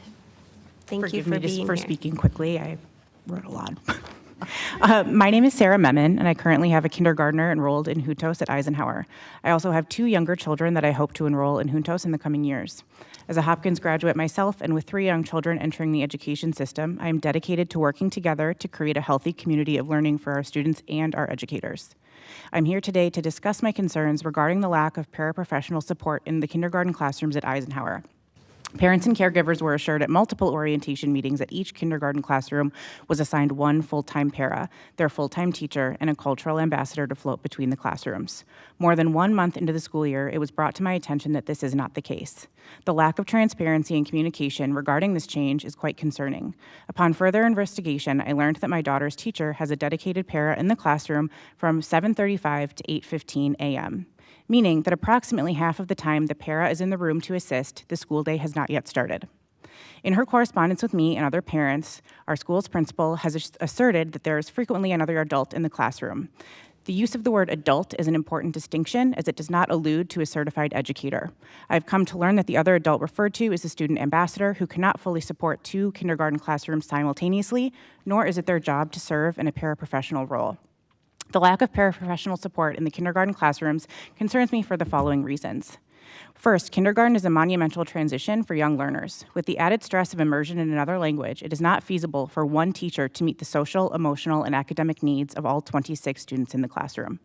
Second, we all know that teachers are an invaluable resource that are already stretched too thin. To ask teachers single-handedly handle 26 5- and 6-year-olds while also tasking them with teaching a curriculum is asking for teacher burnout and turnover. We have amazing teachers at Eisenhower. We need to be heavily investing in keeping them, and part of doing that is offering them support they need to run their classrooms. Not to mention the added stress of the new WIN model. I don't see how one teacher can teach 26 children to read to reach and meet each child individual's needs in 30 minutes a day of reading. If they were to spend 1 minute with each child, it would eat up the entire 30 minutes of reading time, and there is no possible way the educational needs of each child will have been met. The third is safety. We have heard from the teachers that our youngest learners that the fire and lockdown drills are not going well. Tasking one adult to guide 26 squirrely 5-year-olds outside of the building in a safe and efficient manner is simply too much. Thankfully, there has not been a need to enact these policies during a real emergency. But schools in America face a tremendous threat of gun violence, and a teacher not having the resources to keep their students safe in the event of an emergency is frankly unacceptable. My final point is in regard to the burden that this lack of teacher support puts on children. My own child has been put in a position effectively acting as a para for a child in her class on multiple occasions. If the child is acting out, she is often the one to correct the student, as she is the one sitting next to the child.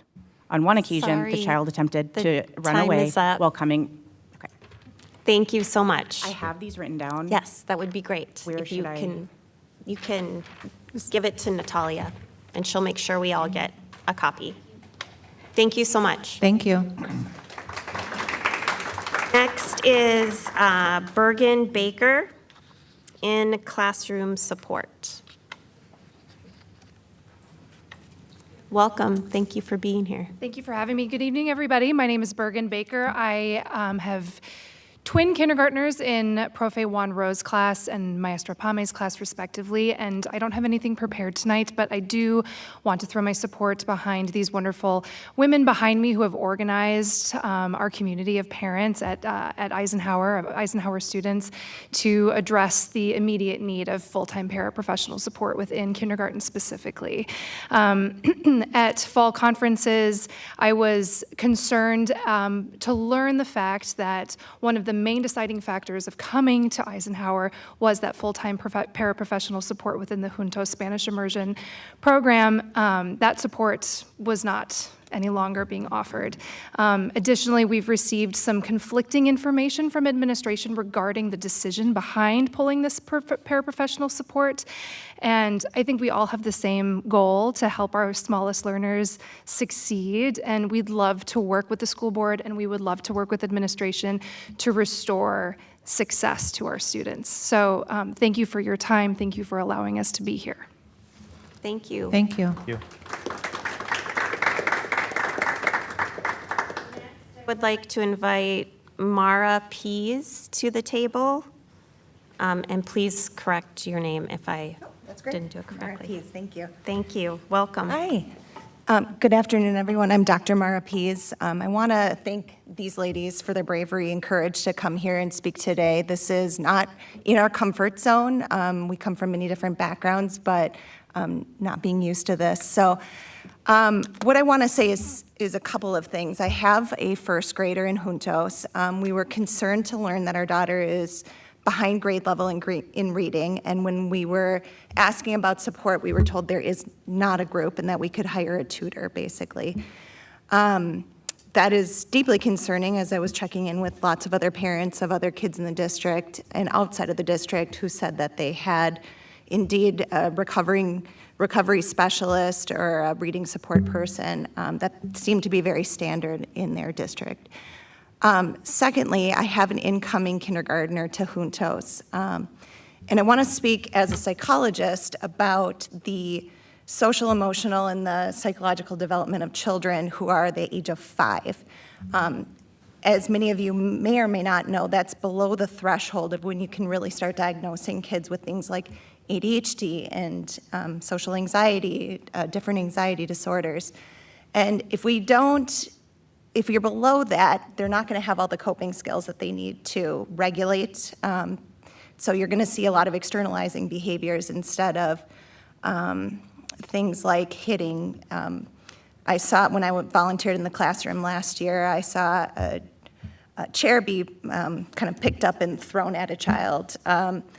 I saw a revolving door of kids coming in and out because they're not kept for a specific amount of time outside of the classroom.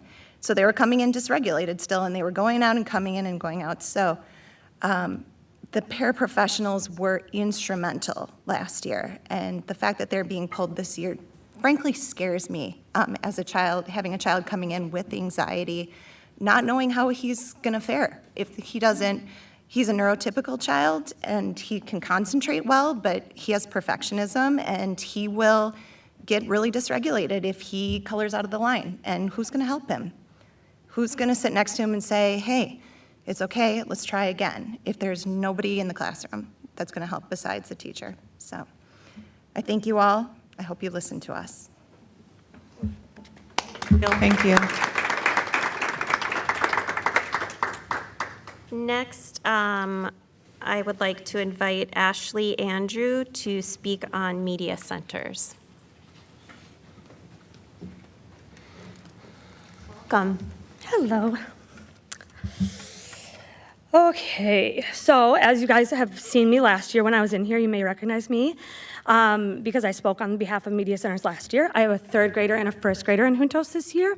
And at the Eisenhower Elementary in the Juntos program, although I share many of these concerns as well with staffing at Eisenhower and rumored ideas of what might be happening with budget cuts next year, I come tonight to share with you an update on what has happened since the media changes have been made last year. Currently, each of our schools are allotted 7 hours of media paraprofessionals each day. That's what I do, with the exception of the high school that's allotted 2 media paras under the current budget. As I said before, I work in the Media Center at Eisenhower Elementary, and I voiced my concerns throughout the changes that have been made since last year in the Media Centers, and I think it's important that I come to the school board meeting tonight to give the members insight into the current situation in our Media Centers this year. Currently, we only have 4 DLSs that have been hired and are working across our 10 Media Centers in our schools. We were promised 6 at least last year, and they still have not been hired, even though there was interviews in the summer. We also were allotted 2 media paras over at the high school. We have only been working with 1 all year long and have not hired another media para. This is putting obviously added stress on each media para in their school and also on our DLSs because we are working with little support from them. I've also expressed that I've expressed to my current boss that the 2 large elementary schools in the school district, being Eisenhower and Meadowbrook, have a large student population in comparison to the other school districts, and I would like some people to look into how it's not equitable because we can't see the same amount of classes every single week as like Glen Lake can, for instance. I see 8 classes some days and Glen Lake is seeing 3, and I have the same allotted hours.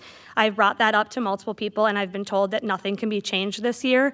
Again, I will reiterate something that another parent said, and I think it's good to make mistakes. I think it's good to try things and try something, and if it doesn't work and people that are in the positions working them are telling you we need more staff, I would like to be listened to and heard that maybe we could hire another para between the 2 large elementary schools so that we could still see each of our students every single week like the smaller schools can without seeing 8 classes a day. That to me is equitable. We currently have one high school para working, and she has now put in her notice because she's so overworked. And as a district that claims to be one of our top priorities claims to be equity, it sure is disappointing to be met with such an inability to collaborate and change course and be solution-oriented when there are issues of equity being brought to the attention to the people in charge. Thank you for your time. Thank you. I'd like to invite Laura Jakish to the table to speak about pay for special education paras. And there's other things. I'll let you. It's Yokish. Oh, thank you. Yep. My name is Laura Yokish, and I am an employee at Hopkins West Middle School. This will be my 3rd full year with the Hopkins School District. I was hired in April of 22 as a RTI reading para, and I held that role until June of 2023. Due to funding, that role was eliminated going into the 23-24 school year. At that time, I applied and interviewed for a learning support para position at Hopkins West Middle School. After interviewing for the position, I was offered it and held that role for 1 school year, starting from August 2023 through June of 2024. Due to budget cuts, that role was reduced and they only had space for 1 learning support para. I was given 2 options to move to North Middle School in the same role as learning support para or stay at West and transition to be a special education para. In my conversation with Sarita Mate, the principal, I decided I wanted to stay at Hopkins West Middle School and asked if I would receive a pay cut if I accepted the role as special education para, knowing I would be moving from a class 6 to a class 5. As she recommended that I should reach out to Carl Yancey and Brian Stanley. I talked to Carl in person. He said he would look into it if I would receive a pay cut. In May of 2024, I still hadn't received an answer to my question. On May 20th, I sent an email to Carl and Stanley asking if I would see a pay cut by changing classes. Carl responded, "Thanks for reaching out, and I will talk to Brian." I still had not received an answer to my question. In August, when I looked at my estimated terms of employment in Skyward, it did not reflect the change in my role or status. On August 14th, I notified Brian Stanley and HR that the change had not been made. That same day, Brian responded that he did a new status form change, putting me at a sped para at West Middle School. It did not include that I would be receiving a pay cut. On September 27th, I noticed that on my September 30th pay statement that my hourly rate for sped para position was $20.39. My original pay rate when I was a learning support para was $20.97. I emailed HR, Sarita, and Brian asking about my pay cut and the reason I was not notified that this was going to happen. Later that day, Julie responded that typically I would receive a notification from Skyward. That notification was an automated message from Skyward that was extremely hard to read, and I did not understand what it was saying. Following Julie's instructions, I was able to locate the 2 automated emails. Julie sent an additional email on September 28th stating that after reviewing the history of the form that she did make a mistake and that my hourly rate should not be $20.39, it should be $20.59. That is still 38 cents lower than the rate I was receiving last year. She did mention that we are still in bargaining for paras. I'm well aware because I am on the bargaining committee. I still to this day have not been fully compensated for the hours to be bumped back to $20.59, but I'm still going to be short that 38 cents per hour. Last year as a learning support para, I was placed into classrooms and the flex space to support students and teachers. This year as a sped para, I have been placed into... for coming this evening and for your comment. Thank you, Lori. Thank you, Laura. All right, that concludes our public comment section for this board meeting, and we get to move on to the reports section. Our first order of business in reports is our student board representative reports, and we are lucky enough to have 5 board reps here this evening, and I will let you all take it away. Who goes first? Hi, my name is Sufyan Osman. I'm a new board rep, and I'm a freshman. And start things off, the St. Louis Park Police Explorer program is taking place soon, and ages 14 through 21 can apply, but they're especially looking for juniors. And also the robotics mini trials, which is a competition for the robotics club, is happening pretty soon. And then end of quarter or term 1 at Hopkins High School is going to be happening November 1st. So students are trying to turn in assignments and have no missing work. Hi, I'm Iris. I'm sorry, I don't know, I might have missed this. Did you introduce yourself and say what year you are? Yeah. Okay, thanks, sorry. Hi, I'm Iris. I'm also a new board rep. I'm a freshman. So the volleyball sections game for varsity is today, and it's actually happening currently. So good luck to everyone who is competing in that. We also have a digital learning day this Thursday, which is really great. So this is promoting mental health for a lot of students who get burnout or feel like they have a lot of things to do during the school day. It happens once a month on Thursdays. They get to sleep in, and it's usually about 2 hours of work. This is also an opportunity for students who want to do more. So students can take this day to work at a job that they might have or volunteer. I know someone who would volunteer at an elementary school and it was a teacher's aide for a specific music class in an elementary school. So that's really great for students. There's also principal tea on these days. So this time it's on budgeting. Last time it was on safety policies. So you can learn all about that with our principal. And then the last thing that I have is about Winter Drumline. So this is something new where Hopkins is partnering with St. Louis Park.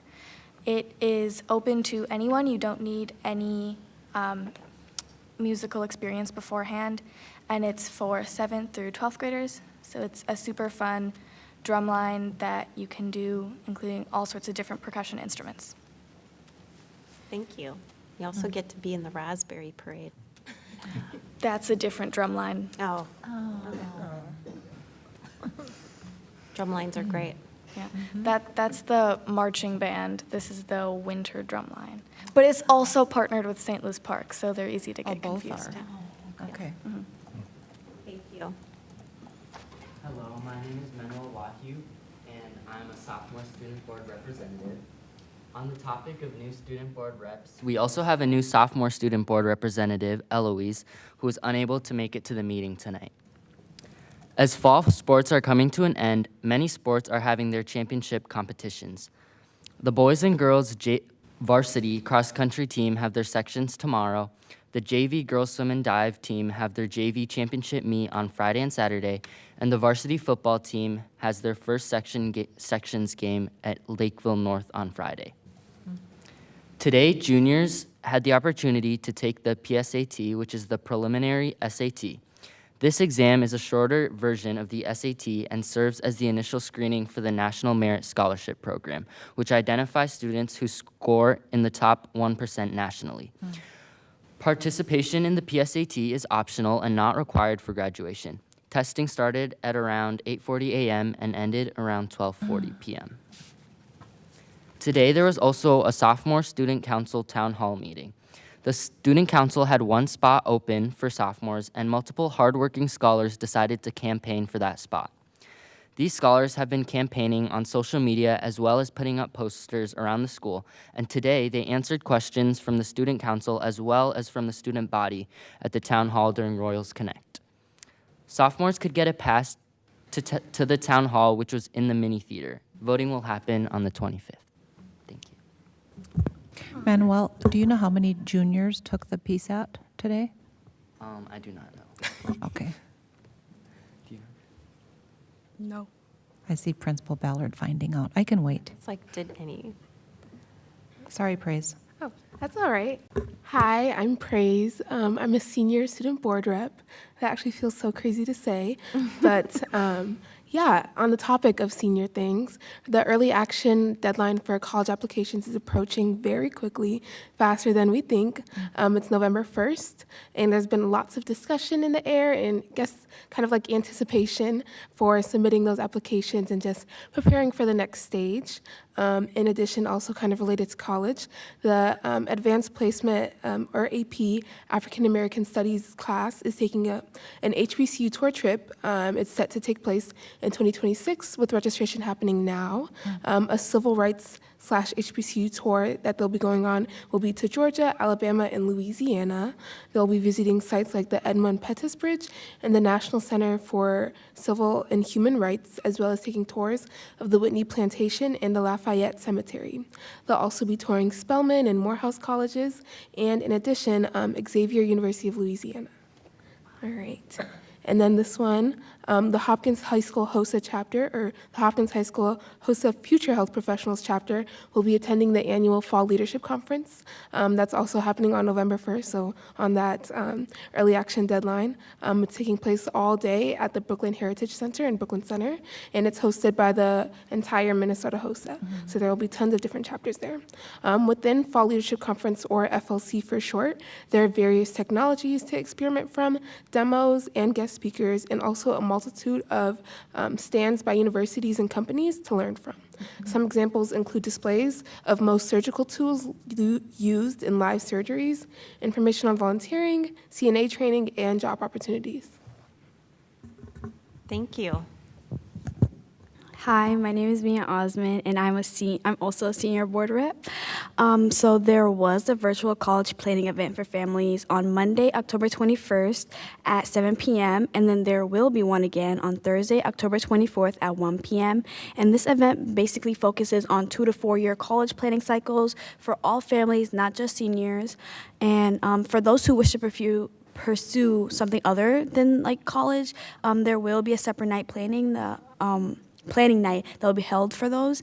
And then to find the link to those Google Meets would be on Ms. Ballard's newsletter.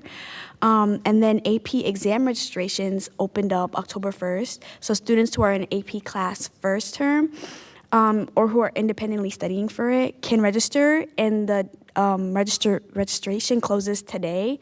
So if anyone is like taking an AP, they gotta hurry up and get it done. And then obviously if you qualify for educational benefits, you can get it at a lower rate, but that would have required you to like apply or sign up for it for the first week. And yes, okay, so there is also an increased number of students deciding to start walking to class after the bell rings. Starting October 15th, students who are in the hallways after the bell rings without a pass will be swept to a location in the school and given a reminder about the importance of being on time. After the second reminder, the scholar will remain in a classroom for the rest of the day. Exceptions are made and not limited to those who were waiting for the bathroom, using the bathroom, on the way to the school nurse, or were looking for an adult to help resolve conflict. So far, this has been extremely successful with the number of tardiness decreasing for all but first block.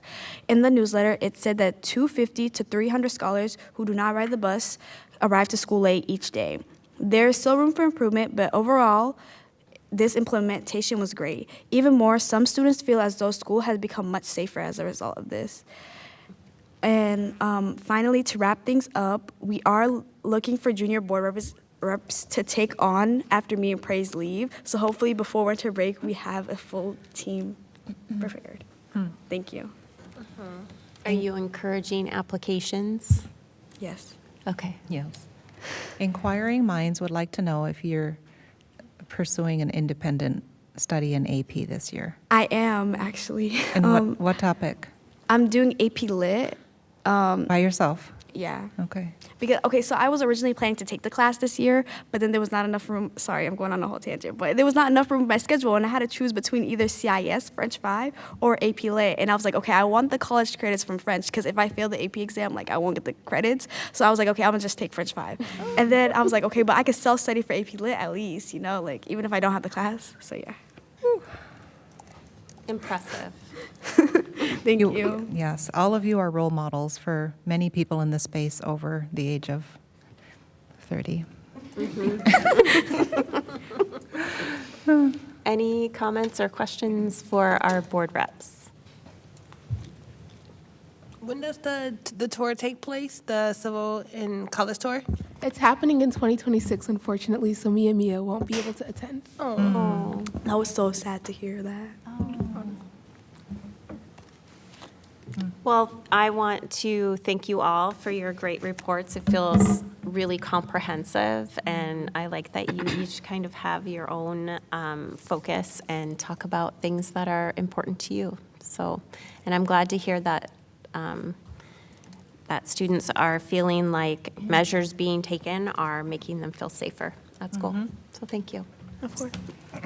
And that takes us to our superintendent's report. And Dr. welcome to our Murphy. new board reps also. Yes. Glad to have you here.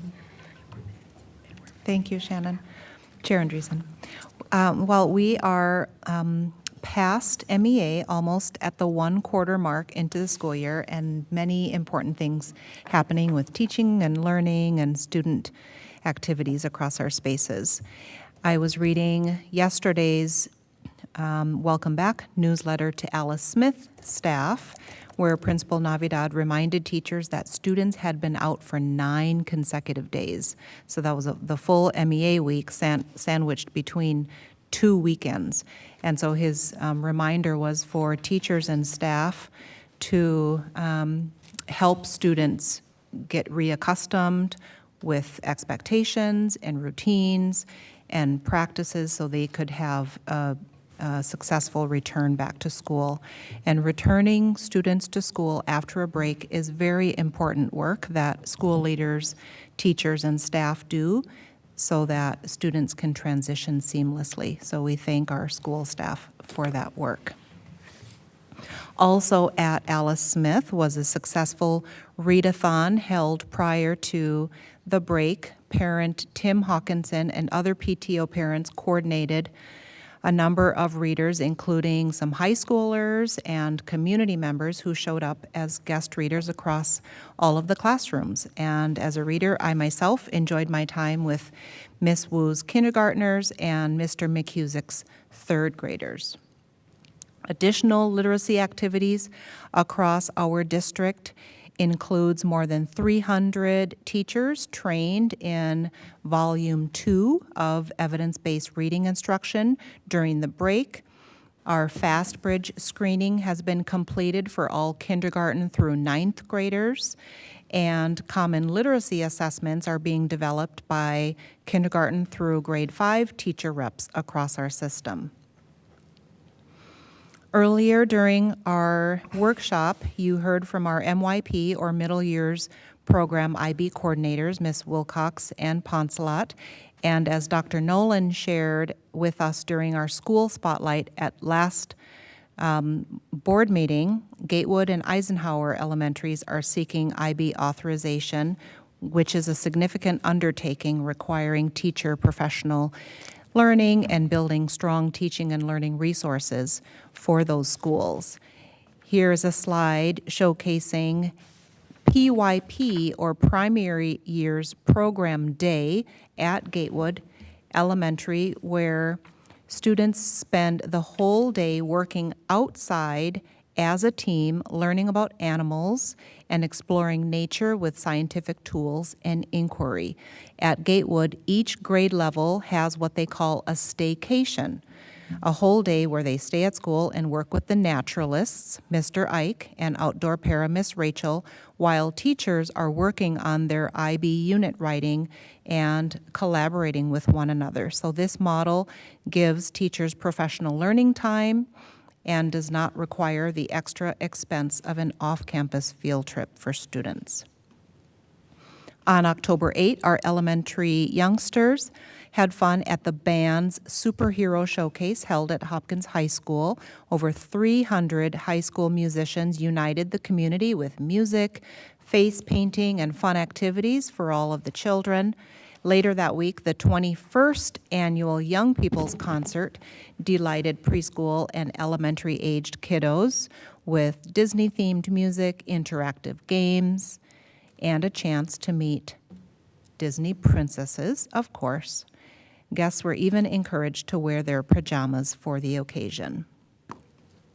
Students at our high school are engaging in mock elections during lunch Friday, November 1, after learning about the election process during their Royals Connect time. These are a couple of the slides featured in the content presented to all students. Royals Connect teachers were asked to hype the election and click through slides that show what's on the ballot: president, senator, representative, and the Minnesota constitutional amendment. The mock election ballot looks like a real Minnesota ballot, and students have to check in at a table to make sure they only vote once. They also get stickers to show they voted. Winners will be announced by the end of the day on November 1st. And we'd like to thank our social studies teachers and Principal Ballard for teaching and promoting civic engagement to are all 2,000 students voting? Wow, that's a lot of kids learning about the process. Thank you. Also at our high school, all of our student club leaders are meeting a few times with Minnetonka Police during their principal advisory time. The purpose of this time is to build relationships with law enforcement professionals, as well as help the law enforcement professionals feel better connected to Hopkins High School. They're also working to improve relationships between police in the minoritized communities we serve at Hopkins High School.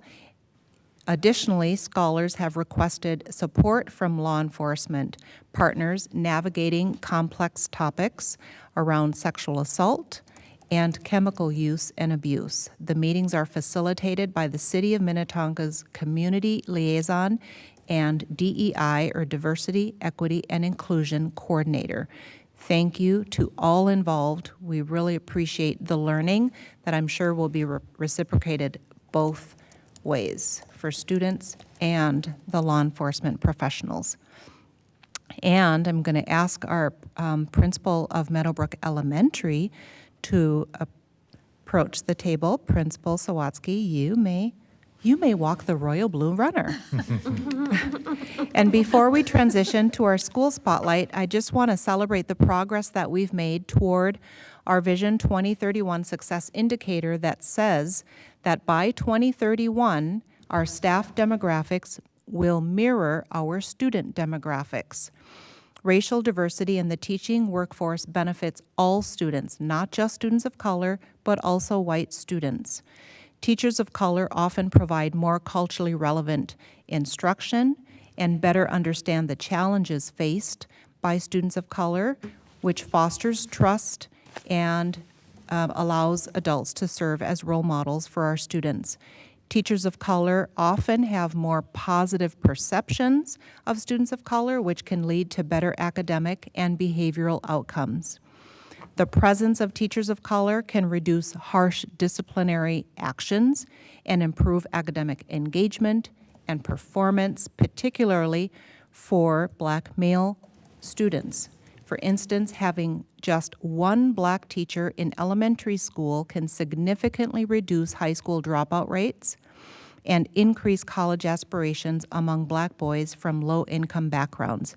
And I believe we've all heard of our partnership with Black Men Teach, which is an organization that is building a pipeline of Black male elementary school educators. And our two partner schools with that organization are Eisenhower and Tanglin Elementaries. Now, despite the benefits that I just mentioned for having teachers of color in our classrooms across America, 40% of U.S. schools have no teachers of color. Here in Minnesota, fewer than 6% of teachers identify as non-white, and in Hopkins, we are at 21%, which represents significant progress, but we still have room to grow. So I just wanted to provide that information for you as board members in our community. And at this time, I'm very pleased to introduce Principal Natalie Sawatsky, who is an amazing school leader. She leads one of our two largest elementary schools, Meadowbrook, over there in Golden Valley. And Natalie and I saw each other at the Golden Valley Rotary, where we talked about ethnic studies and the work that our IDL team and Principal Ballard are doing to promote ethnic studies at our high school. And at Meadowbrook Elementary, one secret sauce is the principal, and the other is their focus on project-based learning. So welcome, Natalie, Principal Sawatsky, to help our board members and community better understand Meadowbrook Elementary and all that you're doing for students at that amazing school. Oh, well, thank you for having me. And I could tie into your comment about teachers of color, and I got an email today from a family who has middle schoolers now, but said, just thank you for the opportunity for our child to have a teacher of color when they're at Meadowbrook. So that was a nice That's wonderful. touch point. So Did that come from a family of color or a white family? from a multiracial family. Multiracial family. Yeah. Very meaningful. Yeah. Well, it has been a great start to the school year at Meadowbrook, and like probably one of our strongest starts. And maybe it's because this is going into my 5th year and I finally figured something out. I don't know. But a lot actually comes from our real intentional focus on relationships and routines in the first 6 weeks of school. So this year we welcomed about 38 new students and about 15 new staff members. And a handful of those new staff members, I think 5, come from increased special education programming at our school. And so there are positions that we hadn't had, like there were new additions to our staff. And I looked at enrollment today, and we're staying steady at about 750 students. So, and I just accepted one new kindergartner today off our wait list. So, always exciting. And something else really exciting was that we had our school carnival this fall a few years ago, after the pandemic canceled a school carnival, we moved the carnival to the fall and had it outdoors, because at that time we were still being really careful. And we realized that this is the way to go. And having a fall carnival really sets the tone for a community. It's a time to have fun together and celebrate one another. And we raised some money for our community as well. So, but the focus being just having fun together. So, another part to our strong school start was an all-school assembly. So as a introvert myself, sometimes the thought of an assembly is like very scary.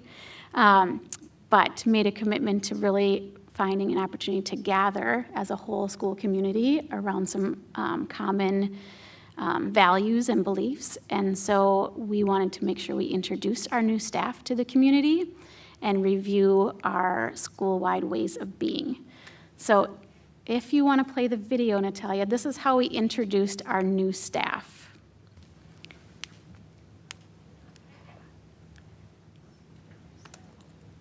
So we're going to give them more. And come to quiet. Oh, do you want to just fast forward a little bit?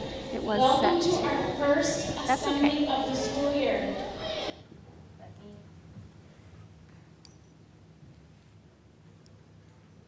There you go. Staff members up here have not done this before, so we're going to give them, we're so proud of them for getting out of their comfort zone and doing this. All right, here we go.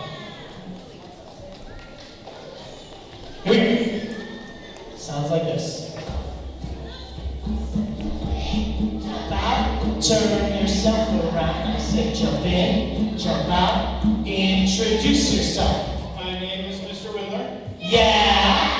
And I teach small groups. Yeah. And I like cool shoes. Yeah. All right. In, jump out, introduce yourself. My name is Mark. Yeah. I'm a math tutor. Yeah. And I like fancy shoes and pizza. Yeah. All right. I said jump in, jump out, turn yourself around. I said jump in, jump out, introduce yourself. My name is Miss Becky. Yeah. And I work in the office. Yeah. And I love horses. Yeah. All right.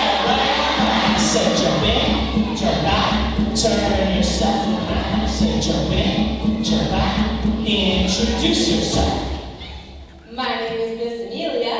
Yeah. And I teach skills to help kids learn and friendship skills. Yeah.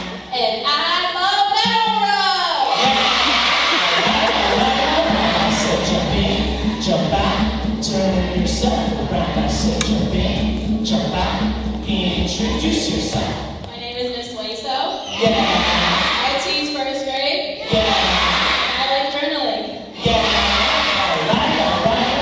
I said jump in, jump out, turn yourself around. I said jump in, jump out, introduce yourself. My name is Mr. Shepherd. Yeah. I teach first grade. Yeah. And I like chicken. I said jump in, jump out, turn yourself around. I said jump in, jump out, introduce yourself. My name is Mrs. Ziegler. Yeah. I teach first grade. Yeah. I like giraffes. All right. I said jump in, jump out, turn yourself around. I said jump in, jump out, introduce yourself. My name is Miss Patty. Yeah. I teach small groups. I like music. All right. I said jump in, jump out, turn yourself around. I said jump in, jump out, introduce yourself. My name is Miss Aurora. And I'm a substitute teacher. Yeah. I like candy. Yeah. All right. Jump in, jump out, turn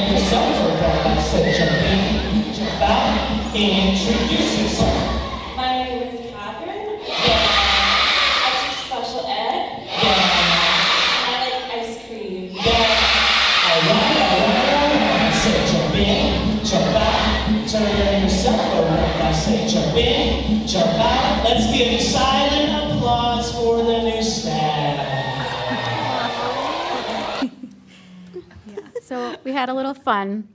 We're thinking about how we can utilize our veteran teachers at the next assembly. That's amazing.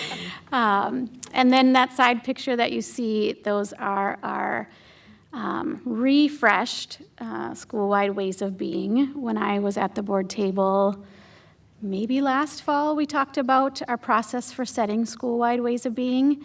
We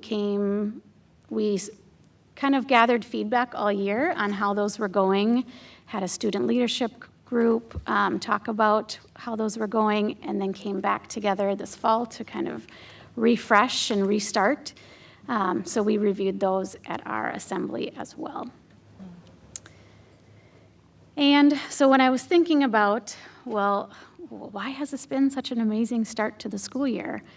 I think that a large part of that has been our focus on restorative practices.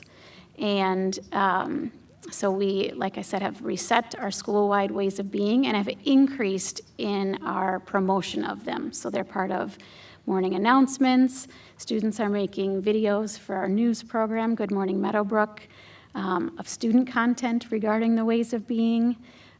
They're just in a lot more of our daily activities. Community building circles as discussion points too. We're continuing community building circles in all classrooms at least twice a week. And we have staff community building circles 4 times a year. So where we gather and take care of each other, just like we take care of students. And then we've engaged in a lot of professional learning this fall around restorative practices. And you'll notice that sometimes it's been the whole staff, and other times it's been just our 4th and 5th grade staff. And that's because our K through 3 staff have been really involved in letters. And so when they are at letters training, we have time with our 4th and 5th grade teachers and specialists to do some restorative culture work. So we've been talking about what goes into Tier 1, meaning what does everybody get as far as practices that are inclusive of everyone. And then what things are in Tier 2? So those might be specific interventions based on student need or assets that we see that students have, and we could amplify. And coming soon, we're doing a Tier 3 and Tier 2 and 3 professional learning with the Loop Consulting Collaborative. For our 4th and 5th grade and specialists on Election Day. So we're looking forward to that as well. And then, of course, yes, project-based learning. I couldn't come here and not talk about project-based learning. And so I welcome you all to this event happening at Meadowbrook around project-based learning. What is it? Why are we moving that way? And what are some real-life examples happening in our classrooms? We actually have 2nd grade teachers coming who are going to talk through the process of planning and delivering a couple units that they've been developing over time. So if you're welcome to join us if your time allows. Love to have you. And that's what I have. Oh, that is not mine. That's George's slide. Yep. Okay. Thank you, Principal Sawatsky. Yes. Thank you. Appreciate you being here. Are there any comments or questions from my board colleagues? I would just like to say, can I say something? I would just like to say, I really appreciate the gatherings that you all do over at Meadowbrook. It's so, like, your school culture just seems so collaborative and just, like, together. Even, like, last year when we did the mock, what was it? The mock swearing in. The mock swearing in for me and Mayor Harmon. It's just a very good community school that just has, like, a lot of vibrant personalities. And I just think that Meadowbrook is just the bomb. So thank you. You're doing a great job. Thank you for just making it a home for the students over there. It's a good way of putting it. I have one other comment. Yeah. I saw a kid I recognized in one of those slides, and so that's our homeschool and was the reason that we moved to this district. We have always felt really at home and taken care of at Meadowbrook, And specifically with regard to project-based learning, there are some teachers there that are absolute masters, and so I really appreciated your comments about thinking about these ways to, I don't know if utilize isn't the right word, that's kind of a cold word, but to like build off of your veteran teachers' experiences with that, because I've had kids and my own children and their friends and their classmates building websites and writing books and building these crazy projects that they have come up with themselves and partnered with their teachers and all of your staff to work on, and I'm endlessly impressed by it, and I think that that's just something to really be proud of. I'm glad you're here tonight. Thank you. I just had a quick question about the project-based learning at Meadowbrook event. When is that? It's the 28th at 6:30. Great, thank you. And then just a quick follow-up question. I appreciate that you were mentioning restorative practices and how you're doing PD around that, in specifically with the older teachers. Could you talk a little bit more about how that kind of is going to be implemented, like Tier 2 and Tier 3? Because I know often that, like, how are you collaborating, I guess, with the assets that we already have in the system? And I'm thinking of our special education practitioners. Yeah. So, repeat the first part, because I had something and then I was... Sorry. It's okay. I kind of backed into Tier that 2 question. and Tier 3 restorative practice. Oh, and how 4th and 5th grade. I was going to mention that with our panorama data, which is our social emotional screening data, we noticed that with our sense of belonging measure, it has decreased over time, but when we zoomed in, it really was about 4th and 5th grade students and how they felt in relation to their peers. And are their peers showing them respect that they feel they deserve? And so a lot of our focus for the Tier 1, Tier 2 has been identifying students that are demonstrating a lot of respect to their peers, and then how do we amplify those things? Or how do we help all students kind of combat the negativity bias that we all have? That was something we just talked about in our last PD, in that, you know, hearing something negative or having a negative experience, you only need to experience that for 1/10 of a second before it becomes a memory. But something positive that you experience, it takes 12 seconds to actually become a memory. So our brains are wired to focus on the negative. So we talked about what are things that we could do in the whole class that would bring out the positives of all students. And one idea we talked about was about secret admirers. And so at the beginning of the day, every student gets a name of a student to watch during the school day, and at the end of the day, in closing circle, you share something positive that you saw that classmate do.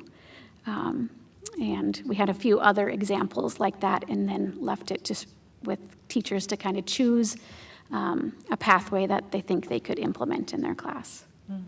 That's great. So, thank you. Anyone else? Thank you for being here. I appreciate learning more about Meadowbrook. Well, thanks for recognizing our art students tonight, too. That was exciting. That was really exciting. Yes. Thank you so much, Thank you. Natalie. Thank you. Dr. Mary Perry, I have a question. Just real quick, you said 40% of schools across the nation don't have teachers of color? Correct.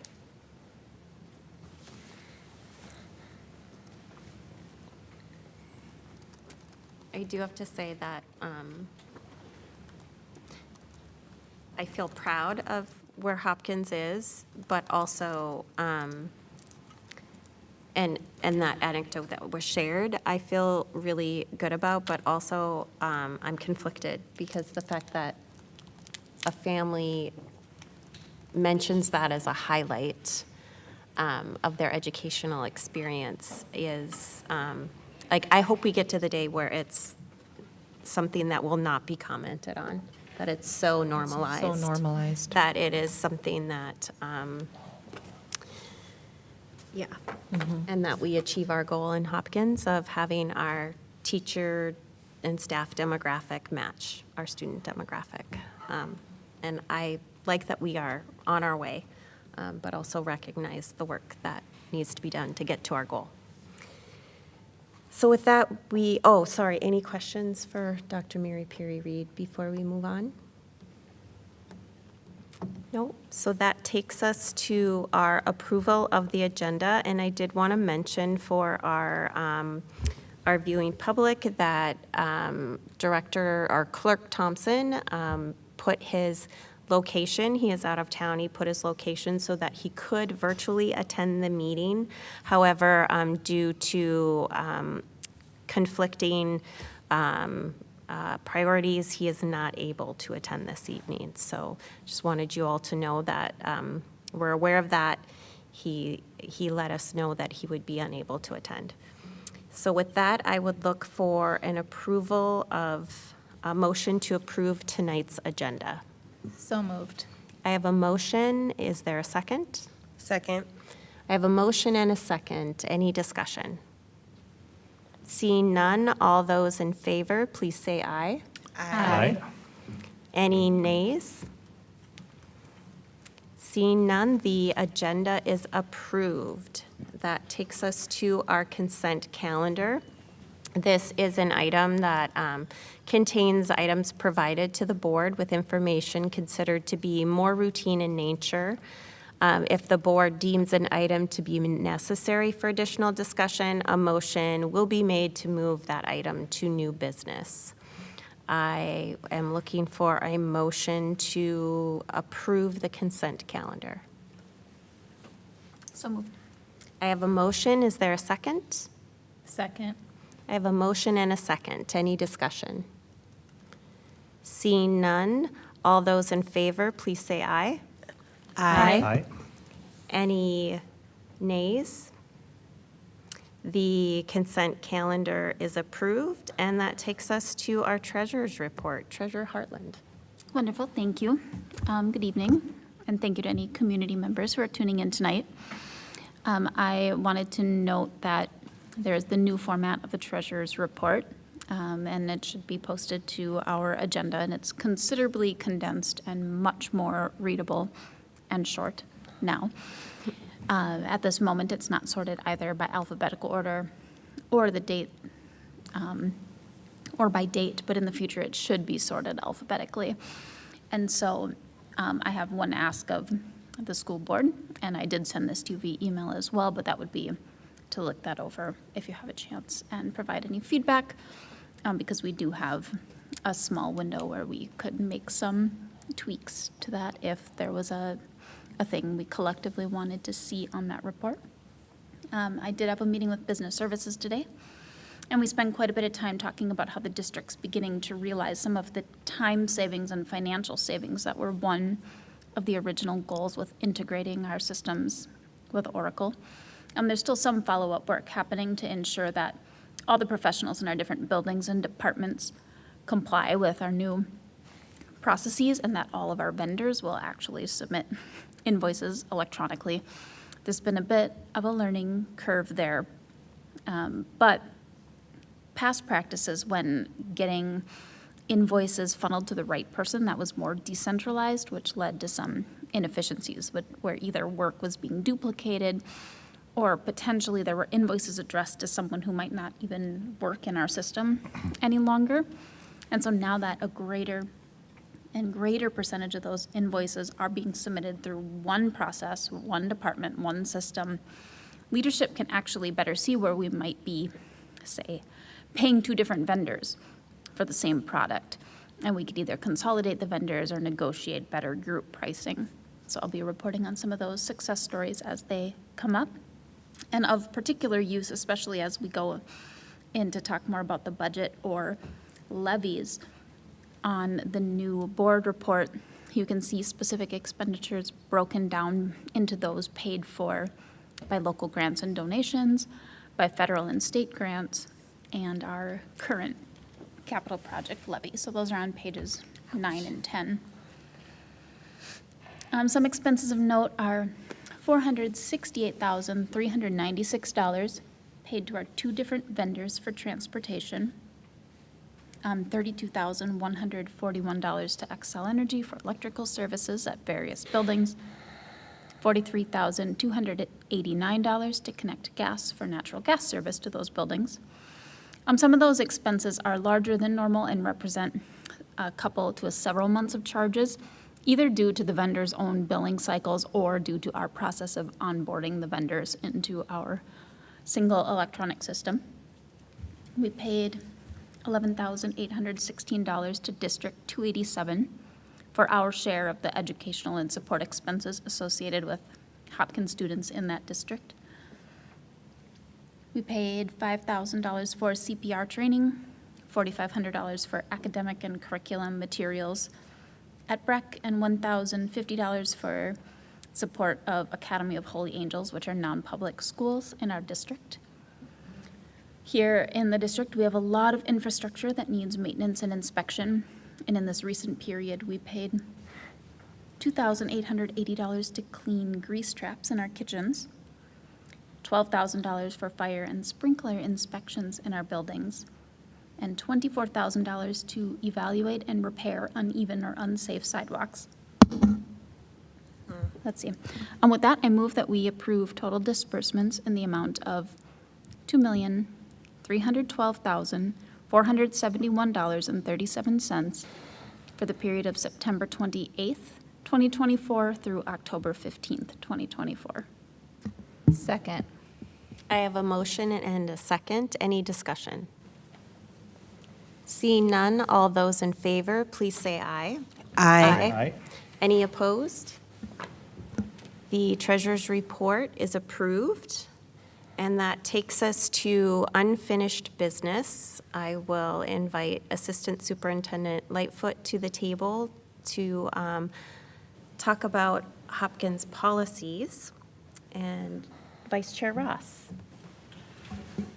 Thank you, Chair Andreessen. So we have 2 particular policies that my board cohort decided that they thought more homework was going to be necessary and warranted. So the monitoring committee met together and we discussed both 255 and 256. There was changes that hopefully you guys have access to the links. You can see the changes noted. So I will pass it over to Assistant Superintendent Lightfoot to, if he wants to add anything more color commentary than what I've already have here, and we could open it up to any particular members if they have any questions or concerns. Thank you. Good evening. Good to be with you.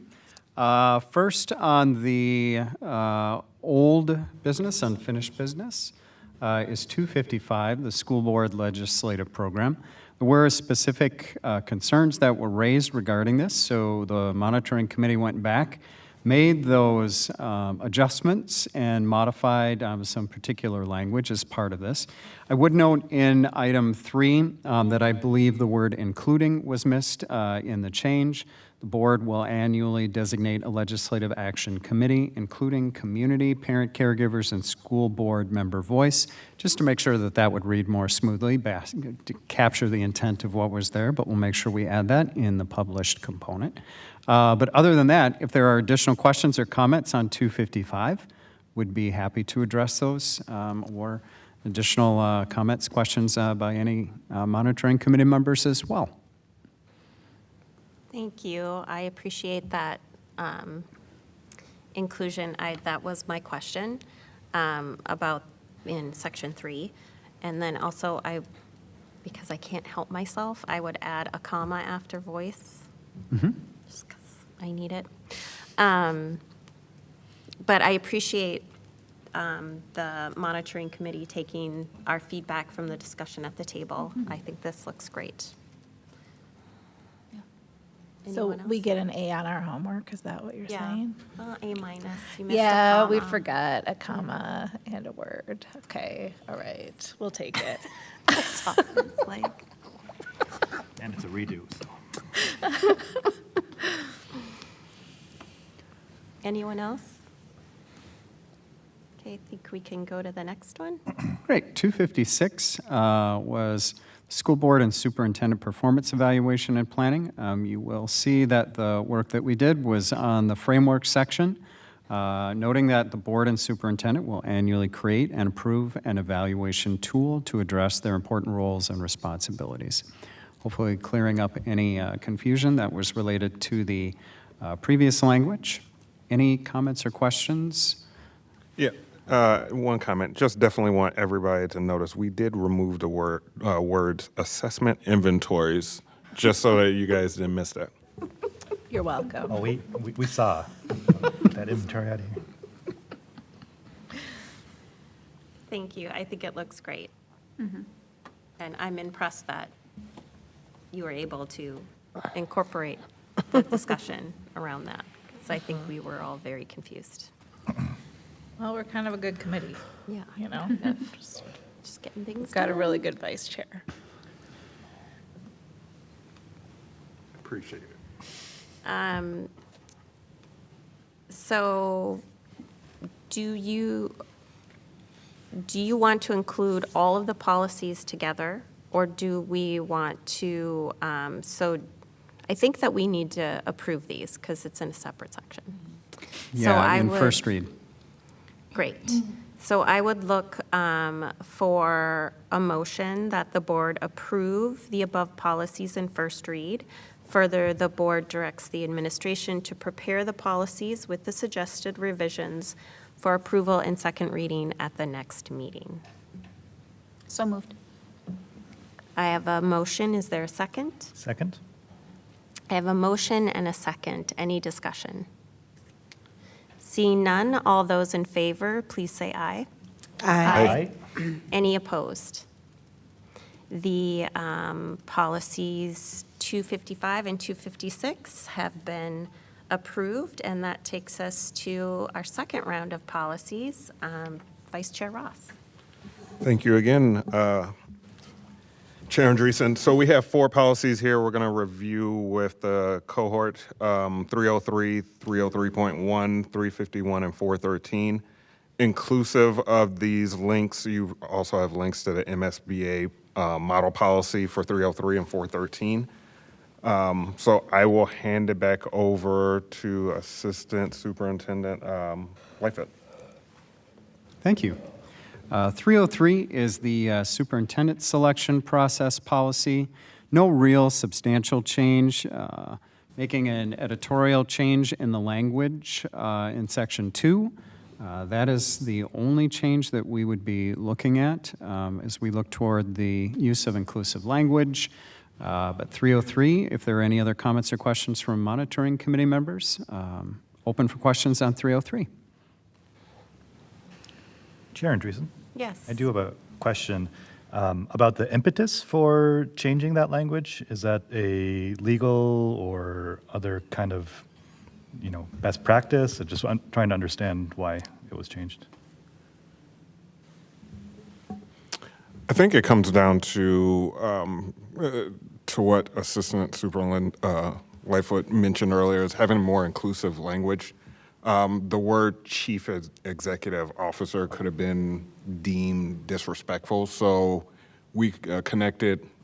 I don't want to put words into your mouth, but we connected with our one of our coordinators, our indigenous coordinator, to make sure that this language, get better understanding, was it deemed offensive to particular or any groups that are reading this particular policy. Got it. And then one of my other cohort members, Director Westmoreland, suggested maybe we use some level of inclusive language to ensure that it's still, you understand the role of the superintendent, but make sure that it's inclusive to understand that this is the ultimate decision maker, but what is a different wording that we could use other than chief executive officer? Got it.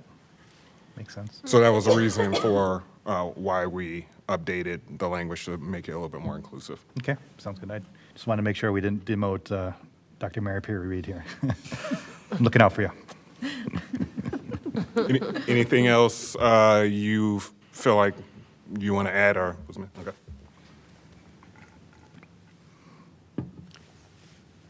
All right.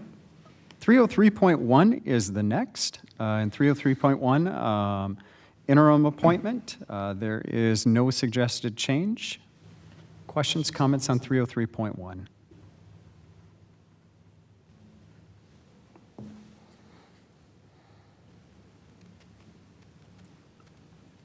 All right. Similar then to 351, no recommended changes as well. Development of regulations. Comments or questions regarding that?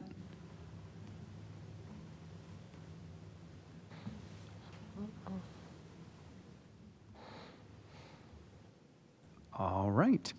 Then 413 is the last policy that we have in front of you this evening. In 413, there are and have been changes in definitions, and we wanted to make sure that there again we looked at the statutory language as well as inclusive language and built all of those changes within what we have as 413. You'll also notice that in the model policy, there is also additional language change based on the 2024 Minnesota legislature as it relates to specific sections in the policy. Happy to explain any more of those in further detail or any other questions regarding the suggested changes for definitions and language in use in 413.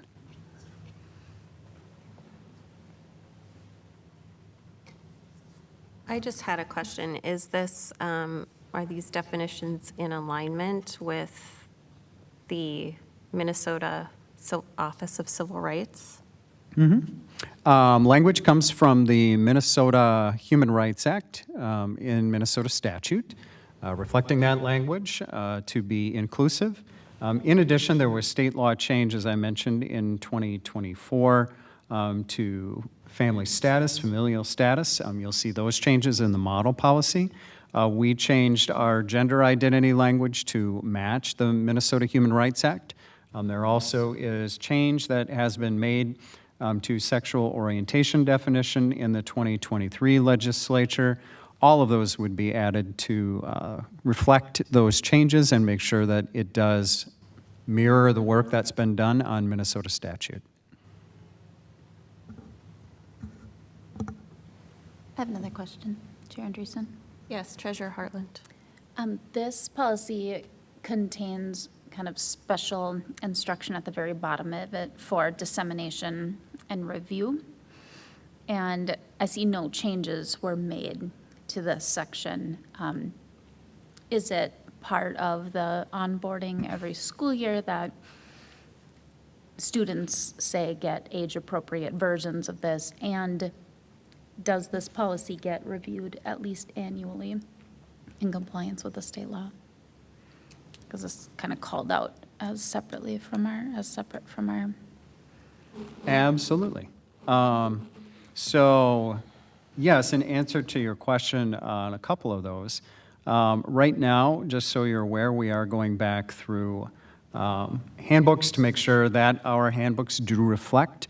The student handbooks have links to specific policies. We've asked for all the handbooks from every school for that purpose of beginning in one of our other policy work for the monitoring committee, student handbooks to make sure that those links are put into place. So that work is ongoing and underway. And so yes, this is, as you'll see there, appears in all student handbooks. So we do have that information. Different places present that in different ways. It may present differently at the elementary than it might at the high school level. But the expectation is that information is communicated and information is shared, and as applicable, specific training happening in specific ways. There are different ways that it's done. I would say probably the piece related to staff is that I am very pleased to say that the recommendation for some of the changes for the more inclusive language did come from a staff member who happens to be here in the audience, and I'll thank Riley for bringing that information forward because it's wonderful when you do present this information to staff and staff say there might be some better ways that we can be looking at this. And so that initial work that came forward was actually from the distribution of the policy to the staff members. So thankful and reflected on that as well. Thank you. Thank you for reaching out about that and for being here tonight. Grateful for your collaboration. Thank you, Riley. I did also want to say that this is specifically it's in the 400 series, so it is specifically a policy for staff. And so I was happy to know that it actually is included in staff handbooks, and that staff is interacting and engaging with it. So thank you so much. Chair Andreessen?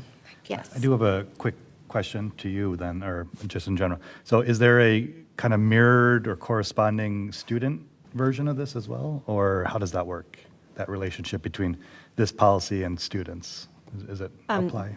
The student policy our student policies are in the 500 series. Oh, okay. And also, I think the educational equity 100 policy is where we do a lot of that work. Okay. More at a higher level. But yeah, that's a good question. Perfect, thank you. So if students wanted to know about specific, not that this doesn't apply to them, it does, but it's not specifically for them, it's for employees. Got it. Well, one of my comments was going to be, does man and woman imply adult, right? But since it's for staff, yes, of course, right? But, I'm thinking splitting hairs maybe, but like, oh, they're not a man, right, or a woman or whatever, or both or neither, because they're of age, right? So appreciate that. Any other questions or comments on this policy? Thank you, and again, gratitude to our staff member for bringing this to our attention and partnering.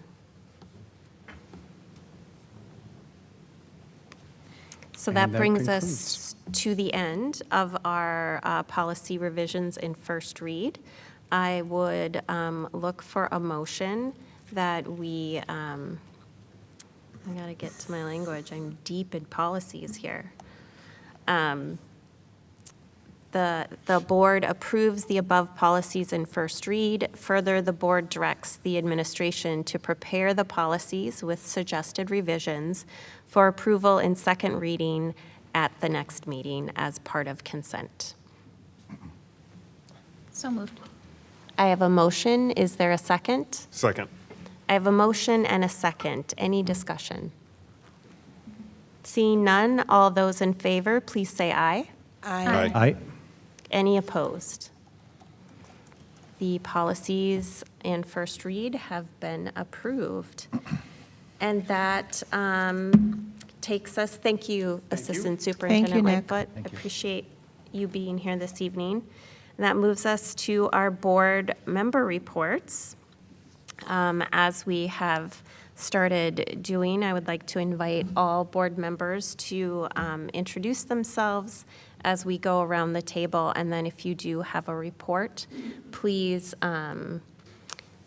include that. And I just wanted to do a reminder of having being invited to Meadowbrook also brought up, reminded me of requests that I've been getting from board members about visiting other school sites other than the ones that we have been assigned to.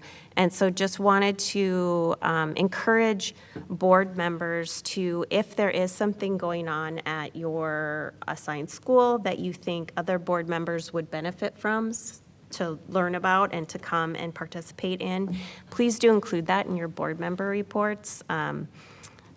Something like the carnival at Meadowbrook, or I know Gatewood had a family fun night. And so if we just want to start including that so that other board members get opportunities to go to other sites, that would be great. So Director Roper, would you like to start, or going around the table? Sure.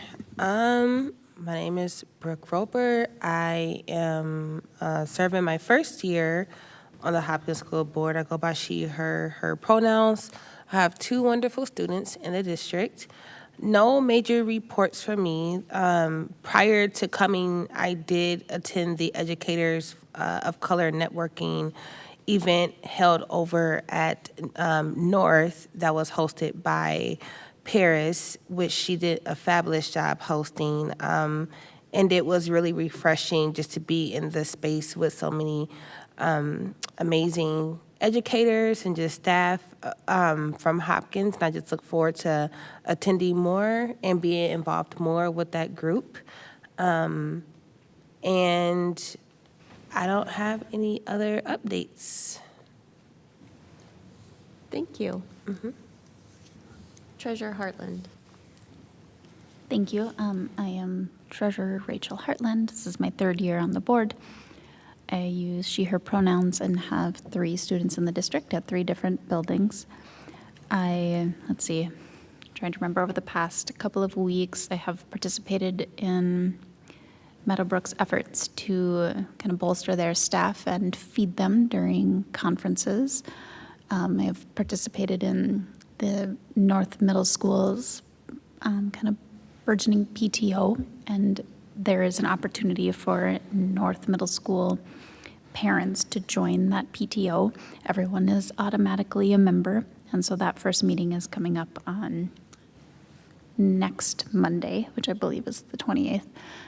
I co-coached one session of the middle school robotics team and felt very out of my depths, and attended some parent meetings for the high school robotics team. And let's see, I don't know. The past couple weeks feel like they've been something of a blur, but those are some of the things that I've participated in. Thank you. Thank you. Good evening. I'm Rhoda Marie Perry-Reed, Superintendent. I have provided my board update, but one thing that I'd like to mention is a few superintendents are partnering to travel to rural Minnesota to provide presentations on the budgeting process that we're engaging here in the cities. So I'm partnering with David Law, who's the superintendent in Minnetonka. We're traveling to Sartell, Minnesota on Monday, the 28th, I think. I don't know where Sartell is, but apparently there's lots of superintendents coming to these presentations and hoping to learn from us. I'm hoping that we'll learn from them, and we're also wanting to strengthen relationships between metropolitan area and greater Minnesota superintendents. So it should be fun. Thank you. My name is Shannon Andreessen. This is my 5th year on the school board, and I have 1 graduate from Hopkins schools and a junior at the high school. And I also serve as a special education para at Gatewood. Good evening. My name is Jason Ross. I have 3 kids in the system, 2 6th graders at North, and then I have 1 3rd grader at Tanglin. This is now my 3rd year and my first term, and I do not have a board member report. I'm sorry, I forgot I have a report. Do you mind if I just quickly, I just wanted to say that the LAC has been meeting, and we're starting to work on our platform. We're waiting for more information from AMSD before we finalize things, but also just talking about what is most important to Hopkins.